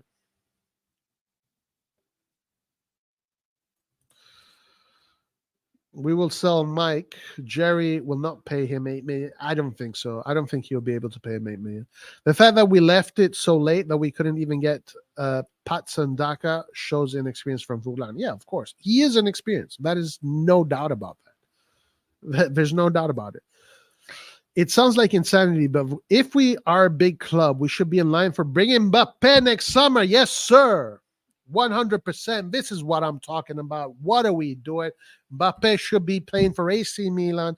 We should be going for the best players in world football, and they will pay for themselves. Those players will pay for themselves. Here's some big teams that started shit but will win this weekend. Lyon, Lens, Newcastle, AS Roma, Sevilla, and finally Udinese. Well, Roma, we'll talk about Roma. I don't know about the other teams because I don't know who they're playing, what their situation is, but it is it is an interesting take, and you're probably right about that. I don't know. Maybe you are. As Italian players that are available from Milan are Scalvini and Colpani. These guys. So let me explain something about AC Milan. Actually, I'll show you. I'm going to show you something. I'm not going to explain it to you. I'm going to show it to you.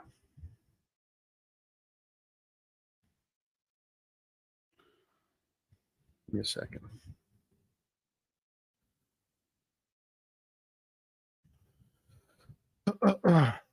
Ole, ole, ole, ole, ole, ole, ole, ole, ole, ole, ole.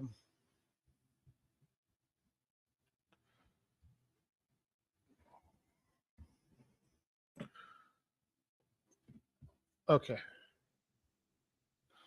I want you to see something, right? Right now, the lazy takes in the Twitter and people that don't do research we're going to give you these terrible takes on Italian players and on the situation in Italy. Just terrible takes, like just awful, lazy takes, like no research, no homework, just terrible takes. It's disgustingly terrible takes. But I'm here to give you quality takes. Let's not look at the finances. We're not looking at that.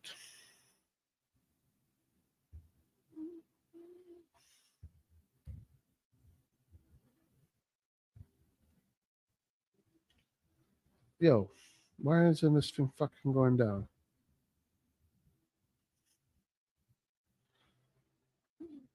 Okay.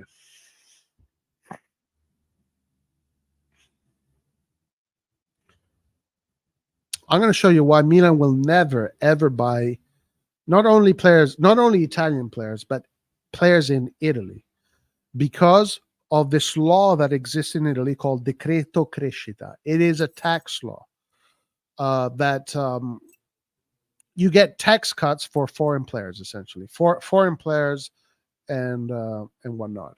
So we're going to do this. Look at this. Gross in euros. So Rafa Leao, well, actually, let's look at net first. So Rafa Leao net, minus the bonuses, he gets 5 million. That's what he gets net, 5 million. Okay? Do we capiche? Now, when we look at gross, Rafa Leao, out of that 5 million, they only pay 6.4 million. They only pay 6.4 million. Look, Alessandro Florenzi gets gross gets 5 million. Alessandro Florenzi is Italian, right? 5. But look at that gross. This is because of the decreto crescita, right? Only 4.5 million. Now, guys, check this out. Look at this. You're about to get your mind blown. You are about to get your mind blown live. RossonARI TV. Let's go to Inter. Team with a lot of Italian players.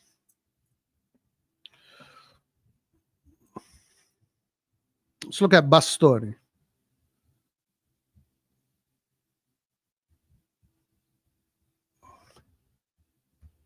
Okay. Net. Let's look at the net pay of the players. Bastoni makes 5 million. Forget the bonuses. 5 million, 0.5. Or Barella makes 5 million, just like Leao. Okay? Net. But because they do not get those tax breaks, they don't get the decreto crescita. Neither does Hakan Çalhanoğlu, by the way. And I don't think Lautaro Martinez gets it either. This is what they pay gross. Look at that. 9.2 million. And Bastoni 10 million gross. Çalhanoğlu gets paid 6 million net, 6 million gross. Lautaro Martinez also. This is because of the decreto crescita laws that they don't get with these players, right? While Marcus Thuram, right? Look at Marcus Thuram. What is his net? 6 million, Marcus Thuram.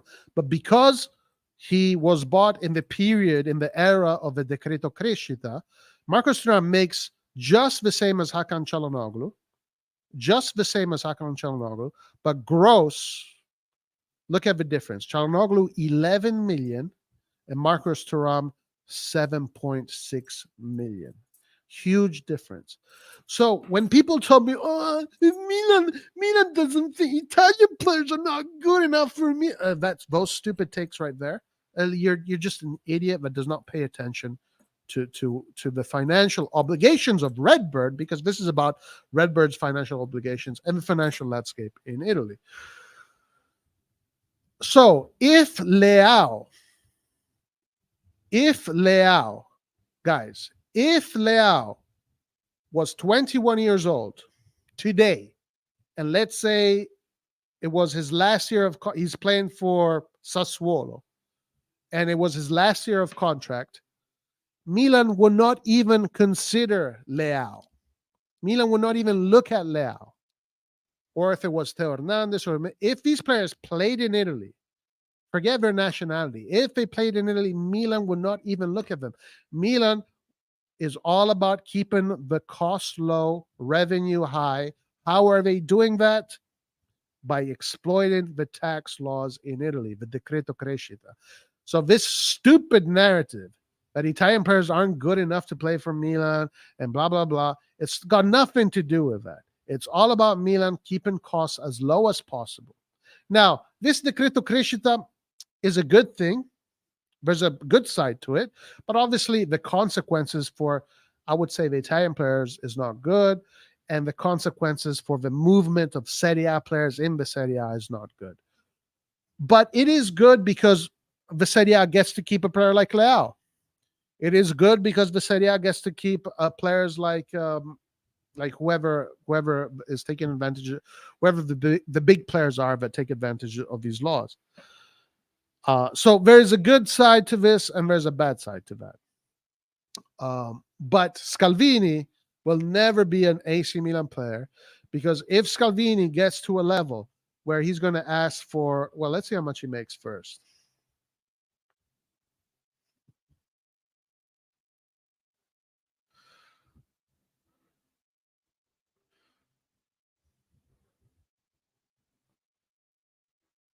Where's Scalvini? Scalvini. Okay, Scalvini is making Jesus, look at this.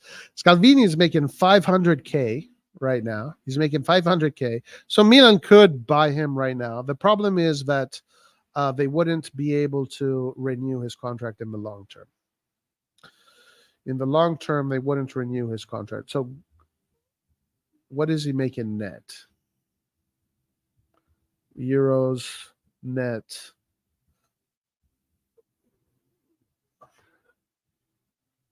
Man, we could have gotten Scamacca. Look at that. We should have gotten Scamacca. These guys are cheap as fuck. Scalvini net is making 300K.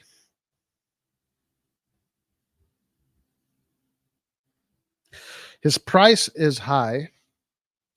But the issue is this, that if Giorgio Scalvini comes to Milan and he becomes a beast, and all of a sudden he's asking for 3 million. Yeah, gross it is as much as you're paying Leao.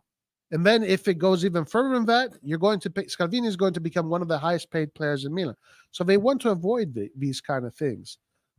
They can get him now, maybe offer him 2.5 million, 1 million, or something like that. That's super low for Scalvini. Jesus Christ. They could definitely get him. His price is high, but his wages are super low. Charles de Cagliari, 2.5 million. Gross, 3.2. Because that's Decreto Crescita right there. That's Decreto Crescita. So very, very interesting. Very, very interesting stuff. Very interesting stuff. Milan been putting an eye on Jonathan David for a long time. Mbappe would be a bad signing for AC Milan. I don't know about that. Guys, click the like. Come on, click that like button. What are you waiting for? Send Empoli to Serie B. I agree. All the tax money would be used as gifts for the new current military age Milan male foreign invaders. Make Italy great again. Italy first. Would I do what? Would I do what? Roy, can you go through the starting line for Milan and Italy combined? 11? What?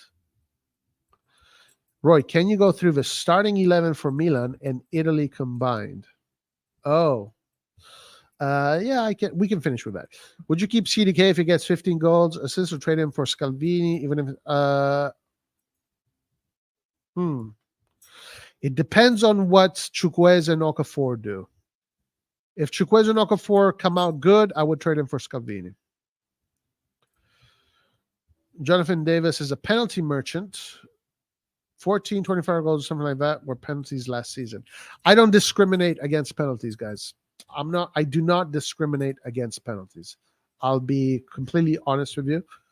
I am not a penalty discriminator. I think it's a skill. I think it's a skill. And if you take penalties, it's because you're the best one in your team and you're good at them. All right, let's go back to Fiorentina-Atalanta. Let's keep on going with our Serie A predictions. I like this formation a lot. I also like Fiorentina's formation, but they are definitely underperforming. 4 points out of 3 games. So they missed out on 5 points. Maybe they are exactly where they need to be. While Atalanta is where they need to be. The teams underperforming right now are clearly Lazio and Roma. Roma and Lazio are the teams that are underperforming. Maybe Napoli should be at least 7. 7 in your maybe Napoli's maybe underperforming too. But both these formations are good. I like him. A lot of quality on the field here. I like Nzola. That's really cool that Nzola now is the starter for Fiorentina. Bonaventura is still right there. Mandragora, I like him. Arthur, Ranieri, Milenkovic.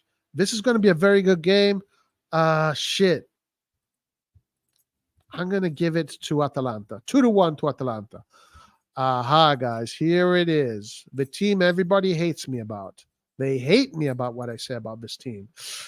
So Roma. Wow.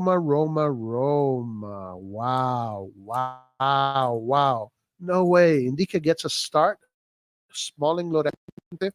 So 2 new players get the start, get the nod. Lorente just joined this summer. Ndika just joined this summer. Ndika was a target for AC Milan. Smalling in the middle. He's their best defender. So this is a new look defense for Roma. Very interesting. This line here, I like it. It's very good. Sharawi, very offensive wingback. More of a winger than a wingback. Paredes, Cristante Bove, a little bit defensive, I would say. It's a weird balance here. Oh, yeah. Pellegrini got injured. That's right. So he's not ready 100%. Arar also. And of course, Sanchez is injured. Pellegrini is there. Spinazzola, Arar, Osmond, Zaleski. I think this is a little bit defensive, this formation, but the offense is perfect. Dybala Lukaku is like, that's a dream pairing. That's exactly the kind of pairing you want. A super talented, creative second striker, and a goal scoring machine, basically Lukaku. So this offense here is just beautiful. The midfield, I think it's a little bit too defensive. I think it's a little bit too on the defensive side. Maybe this is what Mourinho wants.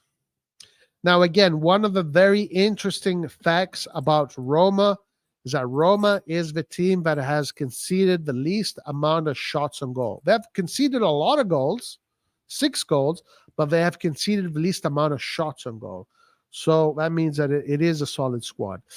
Empoli, guys, with 0 points. Roma with 1 point, by the way. 0 points, Empoli. I did see both in the U21. He looked good. Baldanzi in the U21 looked really good. Interesting team here, Empoli. They need to get some points. I mean, I think Empoli is going to make it in the end. They don't need to. I mean, let's see how they do. Maldini's on the bench. Interesting to see, guys. By the way, Christian Maldini retired from football. He's going to be working with Beppe Rizzo, Maldini's agent. So that Daniel Maldini's agent. So that's interesting. Side note. But here, let's give it to Roma, guys. It's going to be at the Olimpico. It's going to be all day Roma for this one. Roma gets their win finally. So Salernitana Torino, guys. This one here is the reason why Serie A is the most appealing league in the world. Look at this. Zapata, Sanabria, Ilic, Vlasic, Rich, Bellanova. That's a pretty good lineup right there. Candreva. I don't know about Salernitana. Salernitana has 2 points right now, while Torino is at 4 points. So Torino in line with their objectives, 4 points out of 3 games. While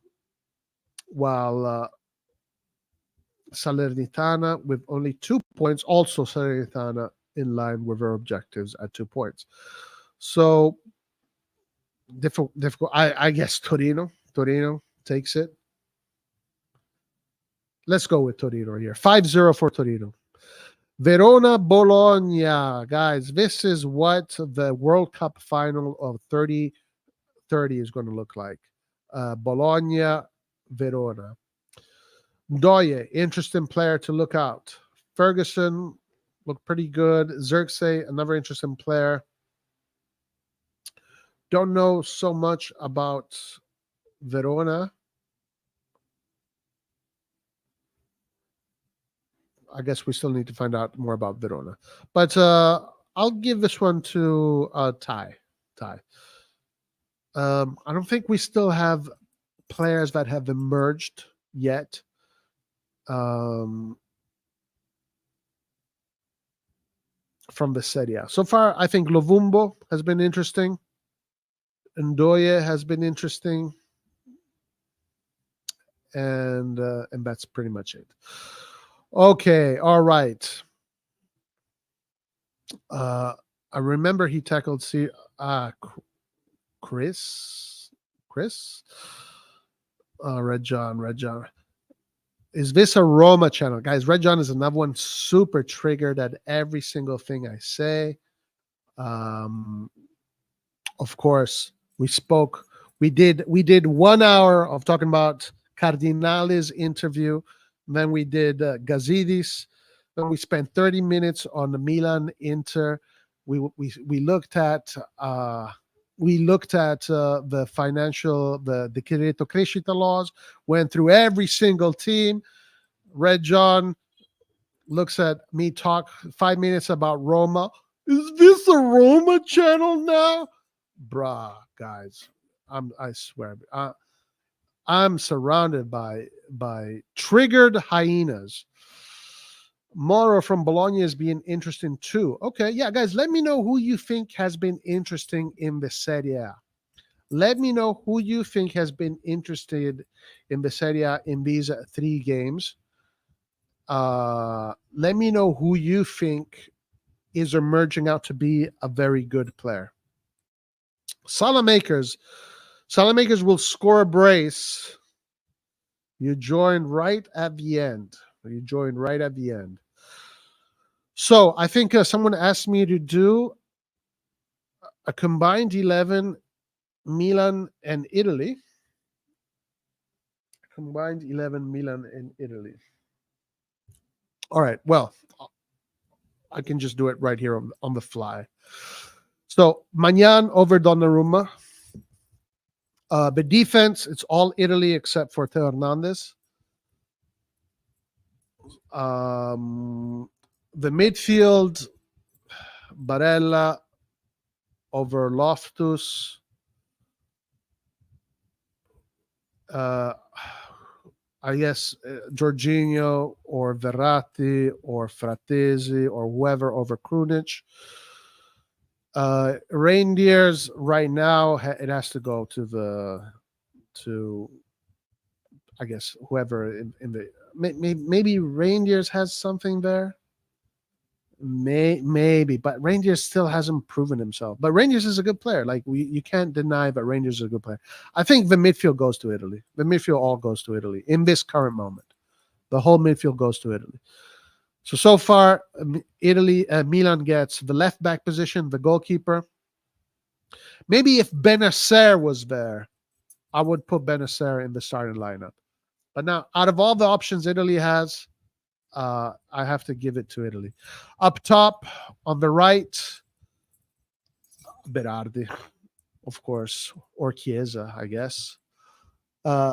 Striker in this current moment, I mean, Giroud is not great, but Italy right now is a little bit suffering in that position. I mean, if I were to choose to play Raspadori as no, I wouldn't choose Ciao over. I would choose Bastoni over Ciao, and I would choose Acerbi or Scalvini over Tomori. Whatever. That's my opinion. But yeah, those guys got shot out. They get a shout out as well for sure. Obviously, Leao takes the left wing. No questions about that. The big question is the center forward position. Would I use Raspadori as a false 9 or Giroud as a center forward? That's where I am left asking myself. Yeah, Bastoni is a better player than Ciao, guys. It's got nothing to do with being Interista or Milanista. It's just right now, today, Bastoni is a better player than Ciao. Maybe in the future it won't be like that, but right now that's the Bastoni and Ciao together could be a good combination for sure. But guys, Ciao hasn't done much yet, guys. We have to relax with Ciao. Like Ciao is still a player that just came out. He's just like if you're playing a final of the Champions League and you have to choose between, I would go for Acerbi over Ciao. I would choose Acerbi over Ciao, but maybe Ciao in now. Listen, I've always said from the day we bought Ciao, I always said Maldini is a genius for buying this player. This player is going to be fantastic. He's great. He's a really, really good player. But today he's still a little bit ripe.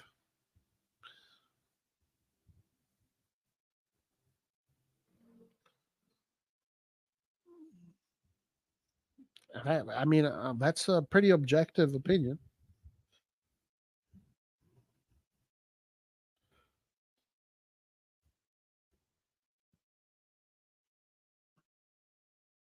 I'm not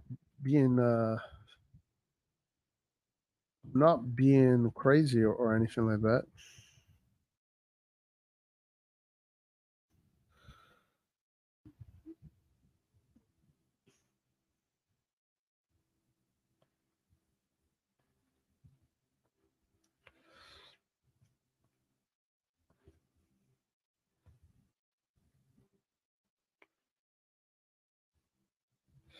I'm not being crazy or anything like that.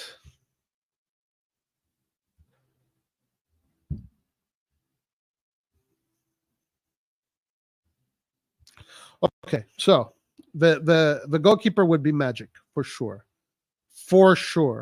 right? Like that's undeniable. Magic Manyan is a top G, one of the best football players on the planet, not just one of the best goalkeepers on the planet. Mike Manyan is one of the best football players. Yeah, Acerbi, the guy that beat Chow in the semifinals of the Champions League, the guy that didn't make what's his name Haaland score any goals. Acerbi. Why are you laughing? Because his name is Acerbi?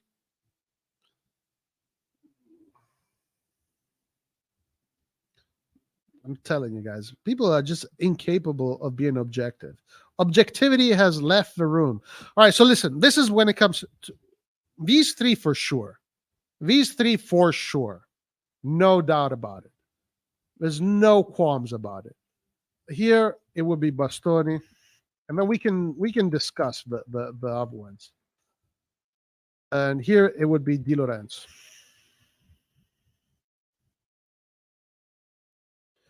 We can discuss the other ones.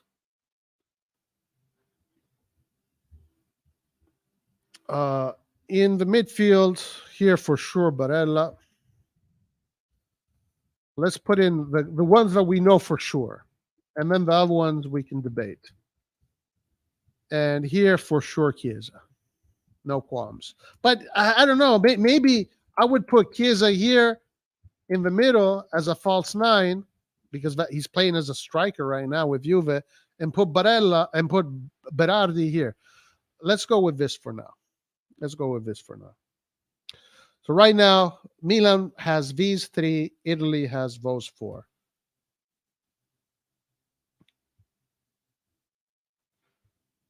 And maybe, guys, but also Acerbi is more experienced and he's played more games. I'm not saying that Acerbi is better than Chow. Maybe Chow is going to become better.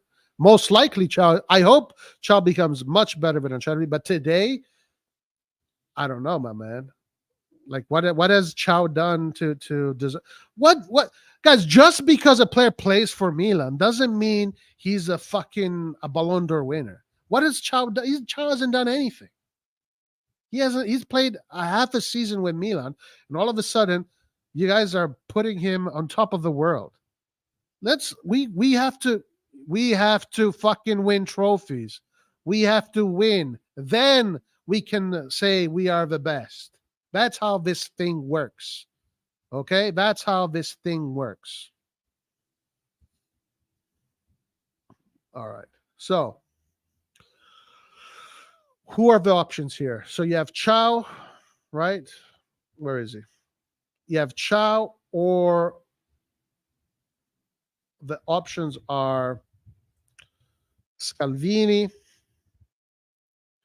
who I think is more rounded player than Chow, Acerbi,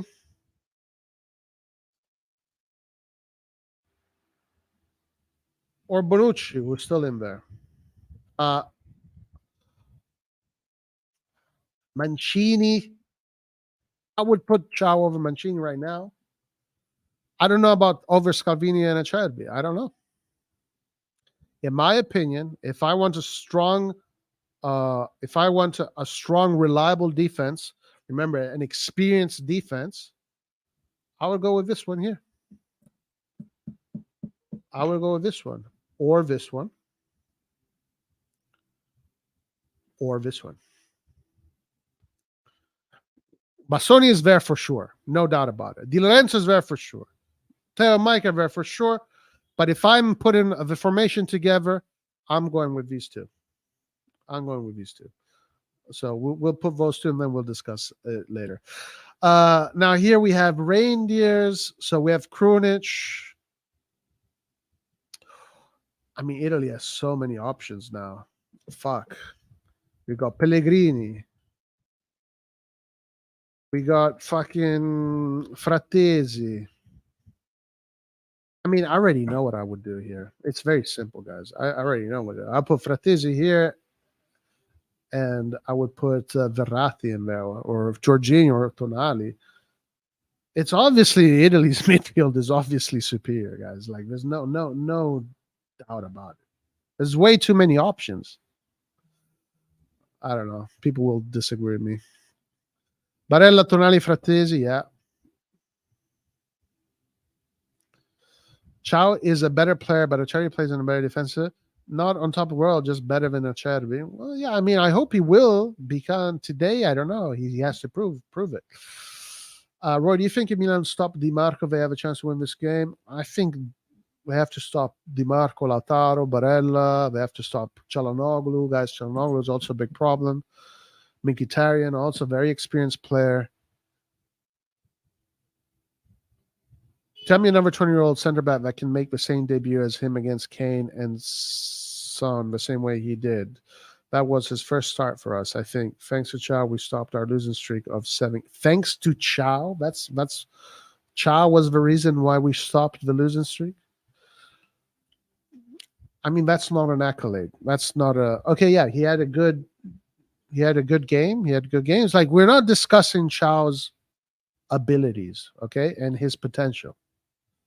But again, the defenders that got to that Champions League final that beat us were Bastoni and Acerbi. Wasn't Chow and Tomori. He was the sole reason. Yeah, that was the only reason. Okay. It wasn't because there was a complete formation change and complete tactical system. It was because Chow was there. We need to raise the levels here, my man. We need to raise the levels. We got to raise these levels up. I mean, Chow was part of the reason, sure, but is that enough to say he's today better than Bastoni and Acerbi? So far, today, this is what we know.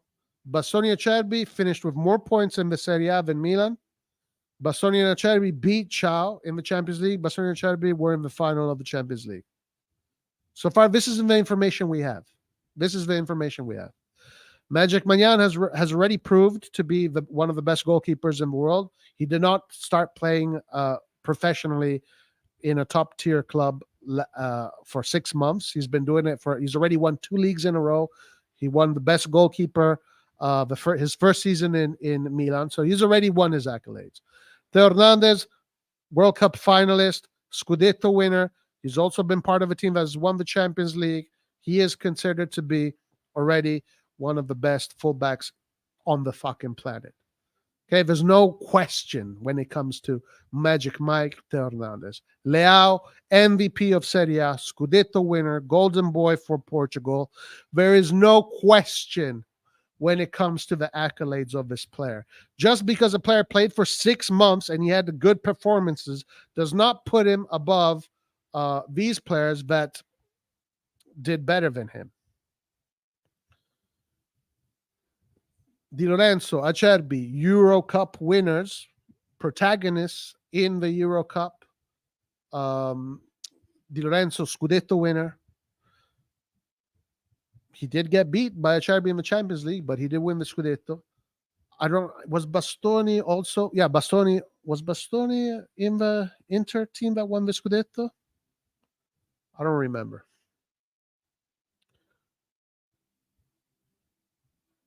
Now, when it comes to the midfield, I don't know, guys. Do you want to put Krunic here? Krunic won the Bosnian Ballon d'Or twice. He won a Scudetto. I guess that qualifies Krunic. I would put Verratti in there. I mean, the way I would do it would be Verratti and Fratesi. That's what I would do. I would put Verratti over Reindeers and Fratesi over Krunic, or Pellegrini over Krunic, or Tonali over Krunic, and Verratti is the playmaker in the middle.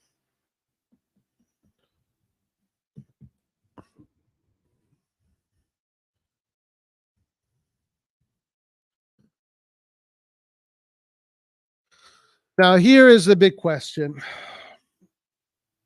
I'm going to go with Giroud here. which says a lot about Italy's situation up top. I could go with Raspadori as a second striker.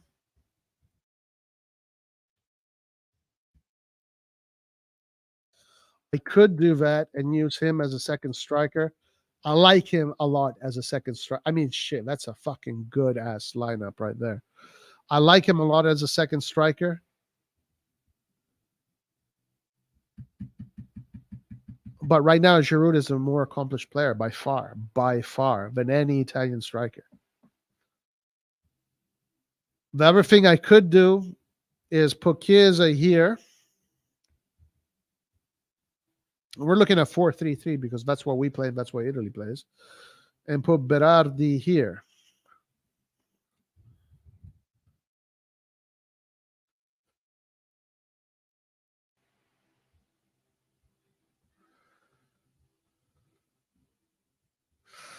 But I think objectively speaking, this is what I mean. If I want to be fair, I would do this. This is what it would look like. If Benacer was available, I would probably take out Frattesi and put Benacer. But Verratti, and that would be over Krunic. Now, I understand that Verratti over Reindeers every day, all day. Verratti over every single midfielder almost on the fucking planet, except for a very handful. But if Benacer was available, this is probably what it would look like, something like that. Now, yeah, you can argue Acerbi and Ciao. Let me see what you guys think. Scalvini over Acerbi? No, bruh, dude, you need to. It's Verratti over Reindeers, my man. Man, pay attention, dude. Don't piss me off. Pay fucking attention.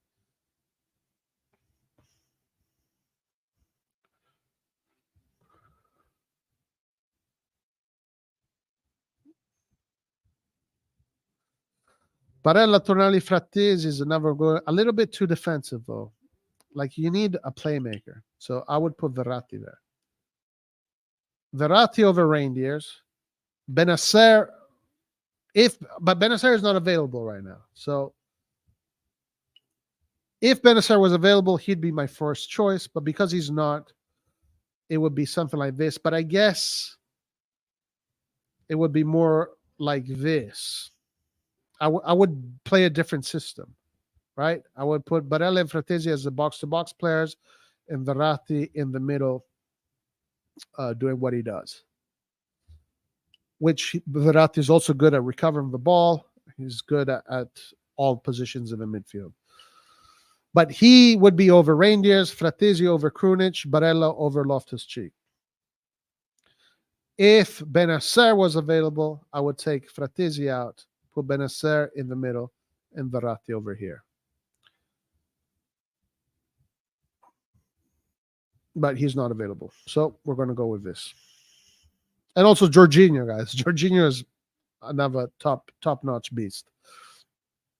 Oh, people are getting triggered. Roy, do you think if Milan can stop okay, read this. In a 4-3 formation, I would take Bastoni and Acerbi. That's a team combination of both Inter and Milan.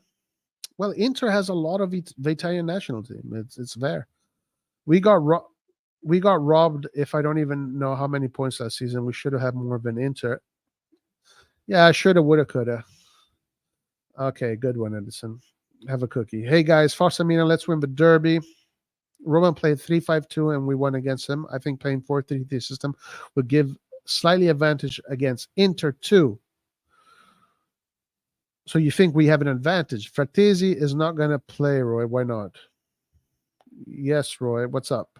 How you doing, my man? How's your Diaz doing? Verratti is going to Qatar. No more national team. No, actually, he said that he is going to still play for the national team. Spalletti said that he's going to be playing for the national team.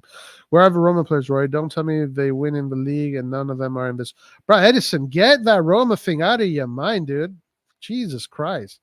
Ciao, Acerbi, my opinion. Okay. Scalvini over Acerbi. I mean, Scalvini is a good call. Scalvini is a good call. But I think Scalvini is still pretty ripe, like Ciao. I think Scalvini and Ciao are both ripe players. While Acerbi is experienced, he's already proven himself in the biggest stages. I mean, fuck, he still has...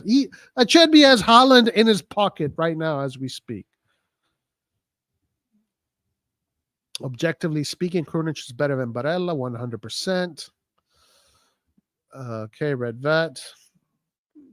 Pellegrini over Krunic. Pellegrini fell off the face of... What do you mean Pellegrini fell off the face of the earth? What are you talking about? Pellegrini is a starter in Roma. I would put... I mean, look. I would put Pellegrini over Reindeers because Pellegrini is more of a Reindeers player. I would still put him over Reindeers. Frattesi is more style of a player like Verratti. I don't think he's a CDM. I didn't put him as a CDM. I put him as a box-to-box. Verratti can play bad CDM. Verratti, Benessere, and Reindeers don't matter if available or not. No. Yeah, sure. Barella. Verratti's finished, and so is Jorginho. What? They're not finished. Verratti's early 30s. He's not finished. That's what they said about Pirlo when Pirlo left Milan. He's finished. He's 32. He's finished. 2 Champions League finals later. We need to play young guys. No Verratti and Jorginho to grandpa. If they're not grandpa guys, what are we talking about? In my opinion, you don't call up a player once he plays in USA or Arabia. I don't know if that's the same thing. I don't know if it's the same thing. I don't know about that. I do not about that. Acerbi is not good in a 4-3-3. Why not? He played in Italy in a 4-3-3 and he helped Italy win Euro. Where's Belotti, Pellegrini, and all the Scudetto winners? But Edison, man, you're fucking triggered, little boy. Just screw you. Roy, dude, please can we focus on... Guys, I did the derby. Child space. We did freaking what's his name? We did 1 hour of Jerry's interview, Gazzidi's podcast section on AC Milan. Then we did the statistics of the Serie A of all the teams. We did the player statistics. Then we did half an hour of Inter Milan. Then we did another half an hour of all the other teams. And now someone asked me to do a combined Milan-Italy formation. That's what I'm doing. But we already did that. The week of Scalvini, it's that he's a left foot. Interesting. Poor Reindeers in for... No. Over Verratti? Not a chance. Not a chance. Guys, Reindeers just got called up, played in the national team once. Like, it's his first call up, and already he's over Verratti. Like, in which universe? Reindeers better than Barella? Sure. Yeah. We're different players. Okay. Barella nominated for Ballon d'Or. Reindeers is better. They run like grandpas, Roy. You know Frattesi, Tonali, Locatelli. You have now Frattesi, Tonali, Locatelli, Barella. Guys, Verratti is still part of the national team. What are we talking about? Roy, I'm familiar with the Qatar League. It's super low level. It's worse. I know this, but come on. Let's get real here. Comparing Pirlo, who's comparing Pirlo to Verratti? No one is doing that. The quality of Verratti is undiscussable, guys. You cannot discuss the quality of Verratti. Roy, I just joined. Chill. What's up? Yeah, people are busting my balls, so whatever. I'll say actually would add some. Who cares? Well, what is it? Basketball? I don't need to fucking play basketball. Sorry, man. Came late, it seems. Not gonna take another defeat.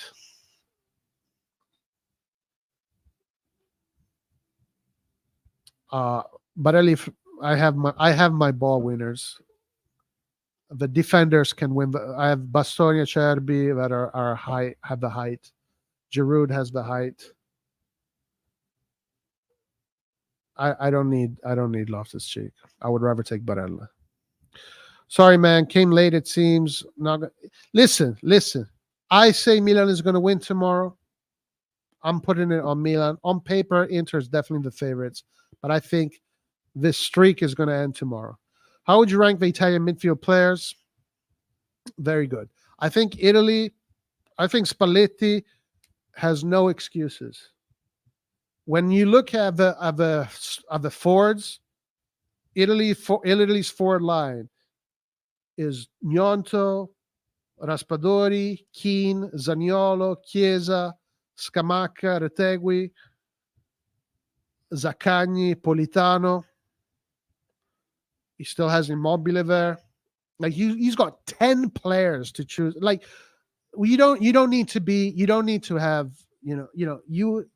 how many fucking national teams in the world have 10 players to choose from? And I'm not saying these are the best players in the world. I'm saying these are good players to choose from. So he's got up front, he's got no issues. He just needs to get these guys to score goals. He needs to put a fire up their ass, and they need to perform. But he's got 10 players to choose from. So up front, Italy is good. In the midfield, Italy is stacked. Is super stacked. On the fullback positions, on the left, Italy is super stacked. Di Marco, Biraghi, Spinazzoli, super stacked. On the right, you have Di Lorenzo. Right after that, you might have Calabria. I don't know. Calabria needs to, I don't know. For some reason, he doesn't get called up. Maybe the right needs a little bit more. Center defense is where I have some questions. Center defense is where I have some questions.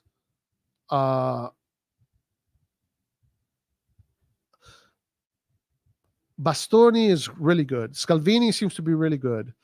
But then, Acerbi is going towards the end of his career, and Acerbi was still part of that Bonucci-Chiellini era, and he was behind Bonucci and Chiellini. Bonucci and Chiellini are done. So you have Mancini there, but Mancini is not, top. So we only really have Bastoni and Scalvini coming up. Now, there's Okoli, who's very interesting. There's a guy in the under-21 called Pirola, who's amazing. This kid is fucking amazing, Pirola in the U21. But they're still very ripe. So I think the deficits are in the central deep. We do have good central defenders, but we need more. We're not stacked there. We're stacked up top. I wish we had... if Scamacca can get his shit together, we should be good. But as far as choices, Spalletti has lots of choices up top. Midfield is infinite amount of choices. Left back, infinite. Center back and right back, he does have Di Lorenzo, he does have Bastoni, he does have Scalvini, he does have Acerbi, but he does have Mancini, but we need a little bit more. Goalkeeper, super stacked. Goalkeeper, there's a line from here to fucking Gibraltar with goalkeepers. You got Donnarumma, Vicario, Meret, Carnesecchi. You got Desplanches from the U21, who's a beast.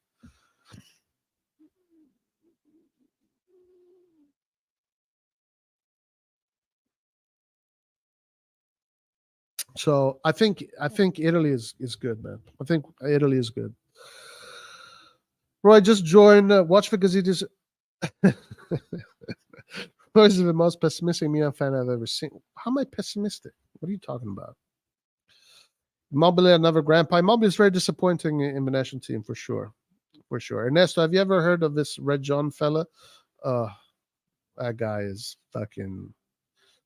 Speaking of pessimism, all of a sudden he's optimistic. After Reindeer show Barella who's a better midfielder tomorrow, you will see, but I'm not talking shit. Now, it is possible that Milan wins tomorrow, but still doesn't mean that listen, guys, these the tribalist takes to me are so fucking shitty. I am so tired of even acknowledging. Like, I don't give a fuck about tribalism. I do not give a shit about tribalism. D5. I do not care. To me, that is like noob amateur football analysis. Oh, my player that has the red and black shirt is better than your player. It's like, I don't get, it's so boring to me. The whole thing about just because my player plays in my favorite team means he's better than your player is so boring to me. It is so amateur to me. So even if tomorrow Milan wins, which I do have Milan as the winner tomorrow, there's no chance in hell that right now there's no better midfielder in Italy than Barella. In Europe, he's one of the best, top 3 maybe. So this tribalism to me is so shitty, so unworthy of my time and attention. I don't even know why I'm responding to you. Pellegrini over Reindeers now. I know you're... Bro, what has Reindeers done, bro? What has Reindeers done? I remember watching you analyze Reindeers the first time you saw him. You didn't like him. Like, what has this guy done? Let's see. Let's give him a... He's good. He's got talent. For sure, he's got talent. He can be maybe one of the outstanding players of the Serie A. He does have those qualities. I like him, but let's have these guys show their worth first, and then let's say, DiMarco's ass in a 4-3-3. Okay. Roy is trolling. Mancini's asked why we played him against Macedonia. I don't say his ass, but I'm not, he's whatever, unless he doesn't know ball. Yeah, okay, sure. He just likes to have different opinions just because sometimes at least it's good entertainment. Yeah, okay. Does Caldara? No, not a chance. I don't understand why he hasn't been called up. I don't understand. He should be called up. I think Di Lorenzo Calabria is a great fucking right back resource. If I'm a national team coach and my 2 right back players are Di Lorenzo and Calabria going into a big tournament, I'm happy. I'm like, yeah, I have 2 badass right backs. I don't know why he's not being called up. Who is Red John? Red John is a guy that hates life.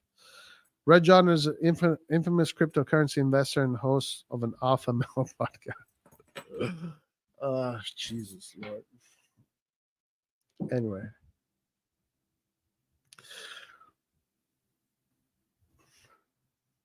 Whatever. That's my take on this question. To make you guys happy, I'll do this. Look, I'll do this to make you guys happy. There you go.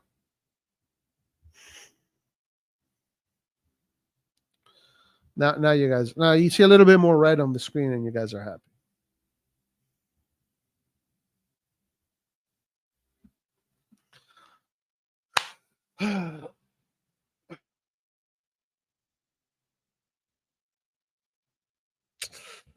Okay, so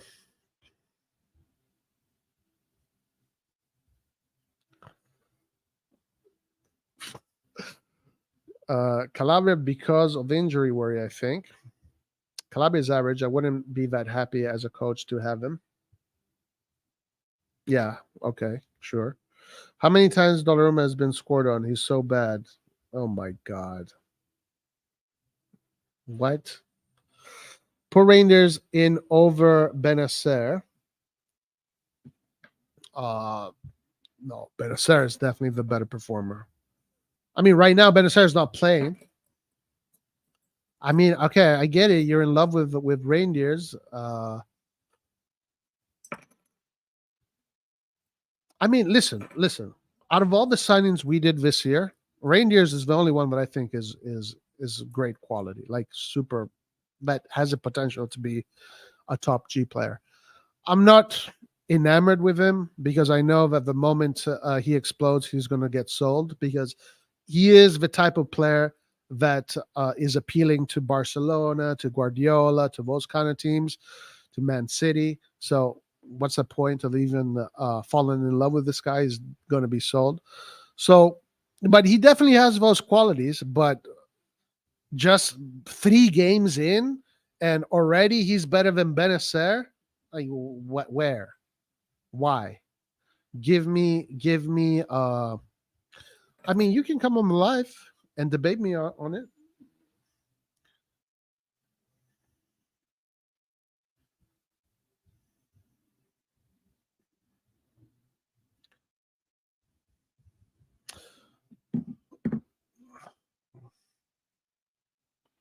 We can I can stay on for another half hour because we did everything we needed to do today. We covered everything today extensively and with a lot of quality. A lot of freaking quality, guys. So if someone wants to come and debate, you're more than welcome.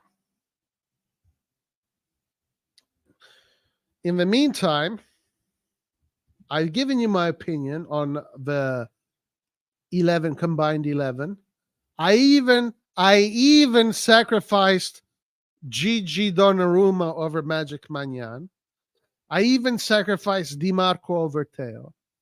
I even sacrificed Giroud over Raspadori. Leao, there's nobody in the left. Well, actually, okay. Let me. Leao, Teo, Magic. There's no discussion. There's no discussion with these three. These three, there is no discussion. But look at all these players I sacrificed. Benacer, Giroud for Italy. You guys should be happy. Come on. You should be happy. Now, if you want to debate me on why you think Reindeers is better than Benacer or these other players, Rock, you're welcome to join the live and debate me. Or whoever wants to join the live and debate me. I'm going to go on for 30 more minutes or so. And if no one joins, that's fine. I am going to just go over some more news. Cover that. Whatever. Haters. I don't give a shit about the haters anymore. Let's see what else we have here.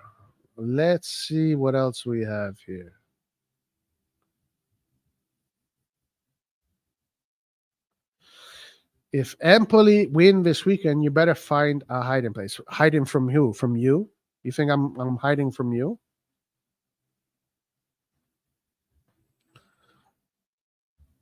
You fucking need to chillax, Mr. Edison Socoli. You need to chillax. And stop being so triggered at my opinions. Inzaghi expecting an aggressive, organized Milan after indications of the first 3 games. True. For sure, Milan has to be aggressive, needs to have a high offensive press. Guys, Chukwueze said he would rather win with his national team than the club team. So when I say that, well, have I ever? I don't think I've ever said that. But I get hated on when I say things like that. Chukwueze said exactly what I think when it comes to the difference between national team and club team. And a lot of fans on Twitter were very upset with him. Very, very upset with him. How dare you say that you would rather win a World Cup with Nigeria than winning 3 Champions Leagues with Milan? How dare you?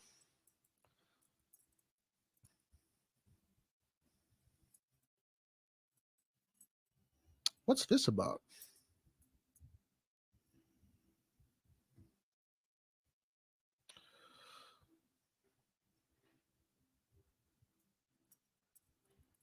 The Magpies wanted to sign the Frenchman, Hernandez, after they got Southern Connolly by putting on the table a salary twice as high as the current 4.5 million net per season he earns of Milan. Theo remains an essential player who is worth 100 million plus.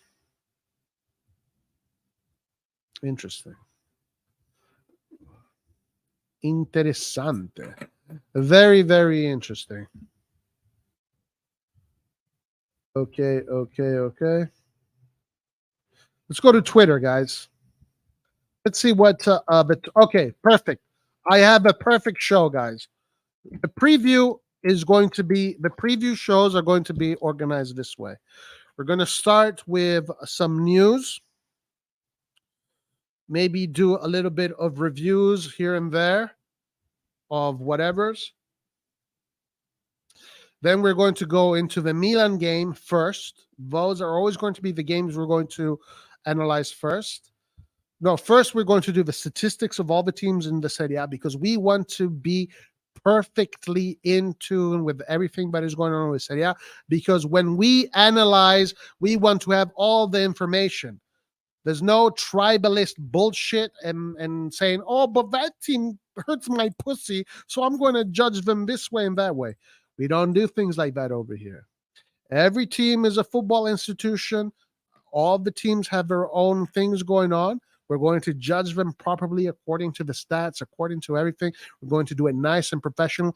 And that is what allows us to be the most precise analytical channel on YouTube when it comes to football analysis, because we do not engage in tribalism in this sector of the YouTube world. So that's what we'll do. We'll go through the stats of the Serie A, and then we're going to go through the stats of all the players, see how the players are doing, and then we're going to analyze the Milan game first. Always Milan game first, and then we're going to do all the other teams, and then we're just going to interact with the chat and finish it off with Twitter and see what's going on in the Twitter world. Martino Puccio, I had a little bit of a discussion with Martino Puccio not too long ago. We had a little bit of a back and forth on Twitter. He was spewing the stupid bullshit about Italian players not being good enough and cost too much. Such a bad take. What people don't understand is that it's not that Italian players cost too much. That if you perform well in the Serie A, you're going to cost a lot. If Reindeers, who last year had a great season at AZ Alkmaar, he had a great season at AZ Alkmaar last season. He played in every single game, 90 minutes per game. I think a total of 11 goal contribution. He had a fantastic season. If he had that same fantastic season in Italy with Atalanta or with Torino or with Sassuolo or with Lazio or with Roma, he would cost 60 million. He would cost, last year of his contract, he'd probably be 40 million, 35 million, 55 million. So it's not, oh my God, Italian players cost too much, my pussy hurts. It's none of that. It's just in the Serie A, if you perform, if you're Scamacca and you score 16 goals at the age of 22, you're going to cost 40 million. If you score 16 goals in AZ Alkmaar in the Eredivisie, maybe you're not going to cost 40 million. Or maybe you are, who knows? But if you're Reindeers and you did what you did last year in Eredivisie, you do that in the Serie A, you're going to cost a lot. And Milan is not even going to consider you. One, because they can't exploit the tax cuts. And two, because you cost too much. So this narrative about anti-Italian, I hate it. And I hate it that it's fucking tied to Milan. Like, Milan fans are the fucking worst enemy of the national team. The Milan fans are the ones that are pushing this narrative that Italian players are all shit, blah, blah, blah. And Milan is a team that is doing everything for every single other national team except for Italy. I'm going to fucking fight against this. I'm going to fight against this. I don't give a fuck. If Jerry is being, he's getting American players. He likes his American players. He's American. He wants the U.S. national team to do well. He gets American players. I support the Italian team. So I'm not going to push this stupid idea that Italian players aren't good enough to be at Milan because they cost too much. All the fucking players that we got this year, if they would have performed well in Italy, would cost just as much as those Italian players. Fratesi last year from the midfield scored 7 goals. Did very well. He's always good. Of course, he's going to cost a lot of money. But if Fratesi is playing in freaking Belgium as a midfielder in mid-table, scores 7 goals, last year his contract is probably going to cost 10 million. But because he does it in the Serie A, he costs 40 million. If Reindeers would have done in the Serie A, what he did last year in Holland, he wouldn't cost 20 million. He would cost 40, 50 million. So I had this debate, this back and forth with Martino. And yeah, just terrible. Just terrible takes.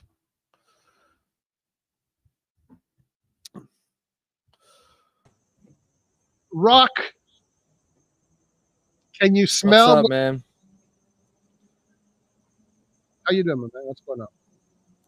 I'm good, dude. The weather's really nice outside today, so trying to get outside to work. Dude, Reindeers, there's something special about this guy. He's like one of the most famous cases of a late bloomer that I've seen in recent history.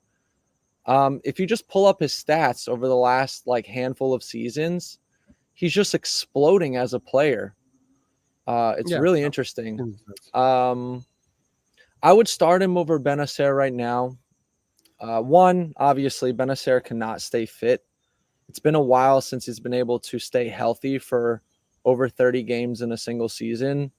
Verratti, too. I mean, Verratti hasn't been healthy for over 30 games, 30 plus games in a season for like the last like decade.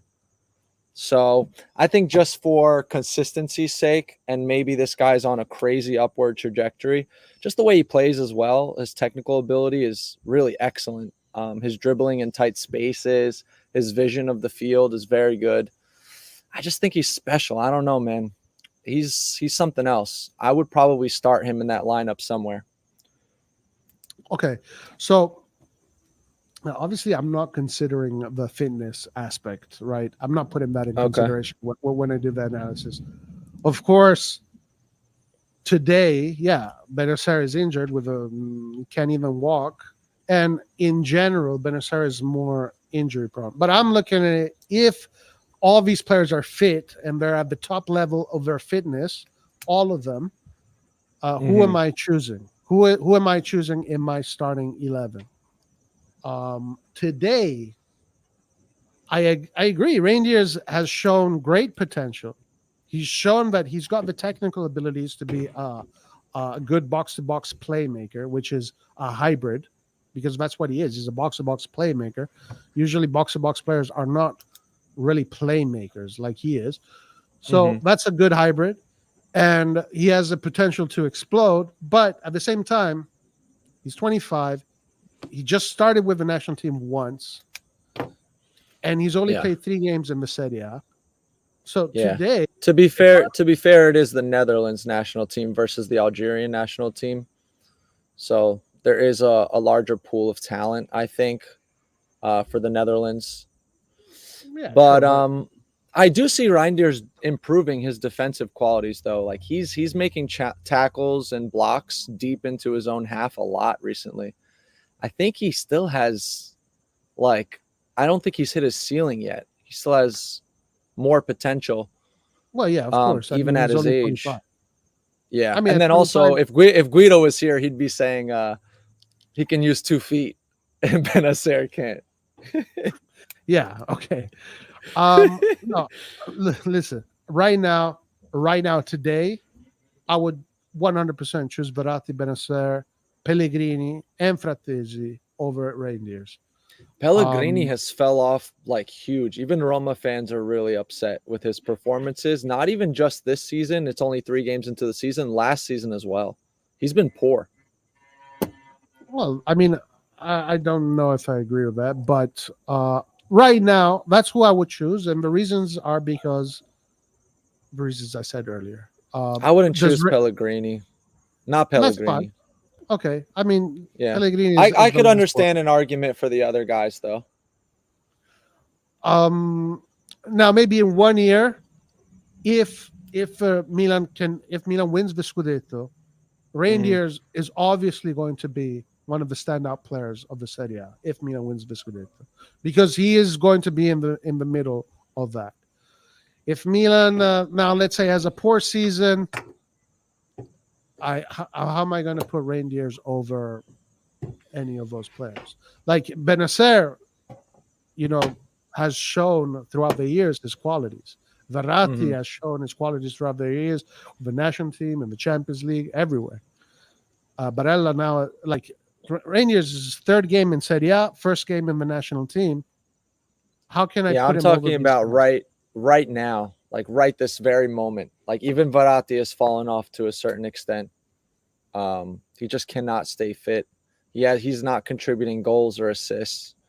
I know that's not his game, and he doesn't necessarily have to contribute that, but I feel like in the modern game and the way it's progressing, even on the international stage, particularly, it happened at the club level. Now it's definitely happening at the international level.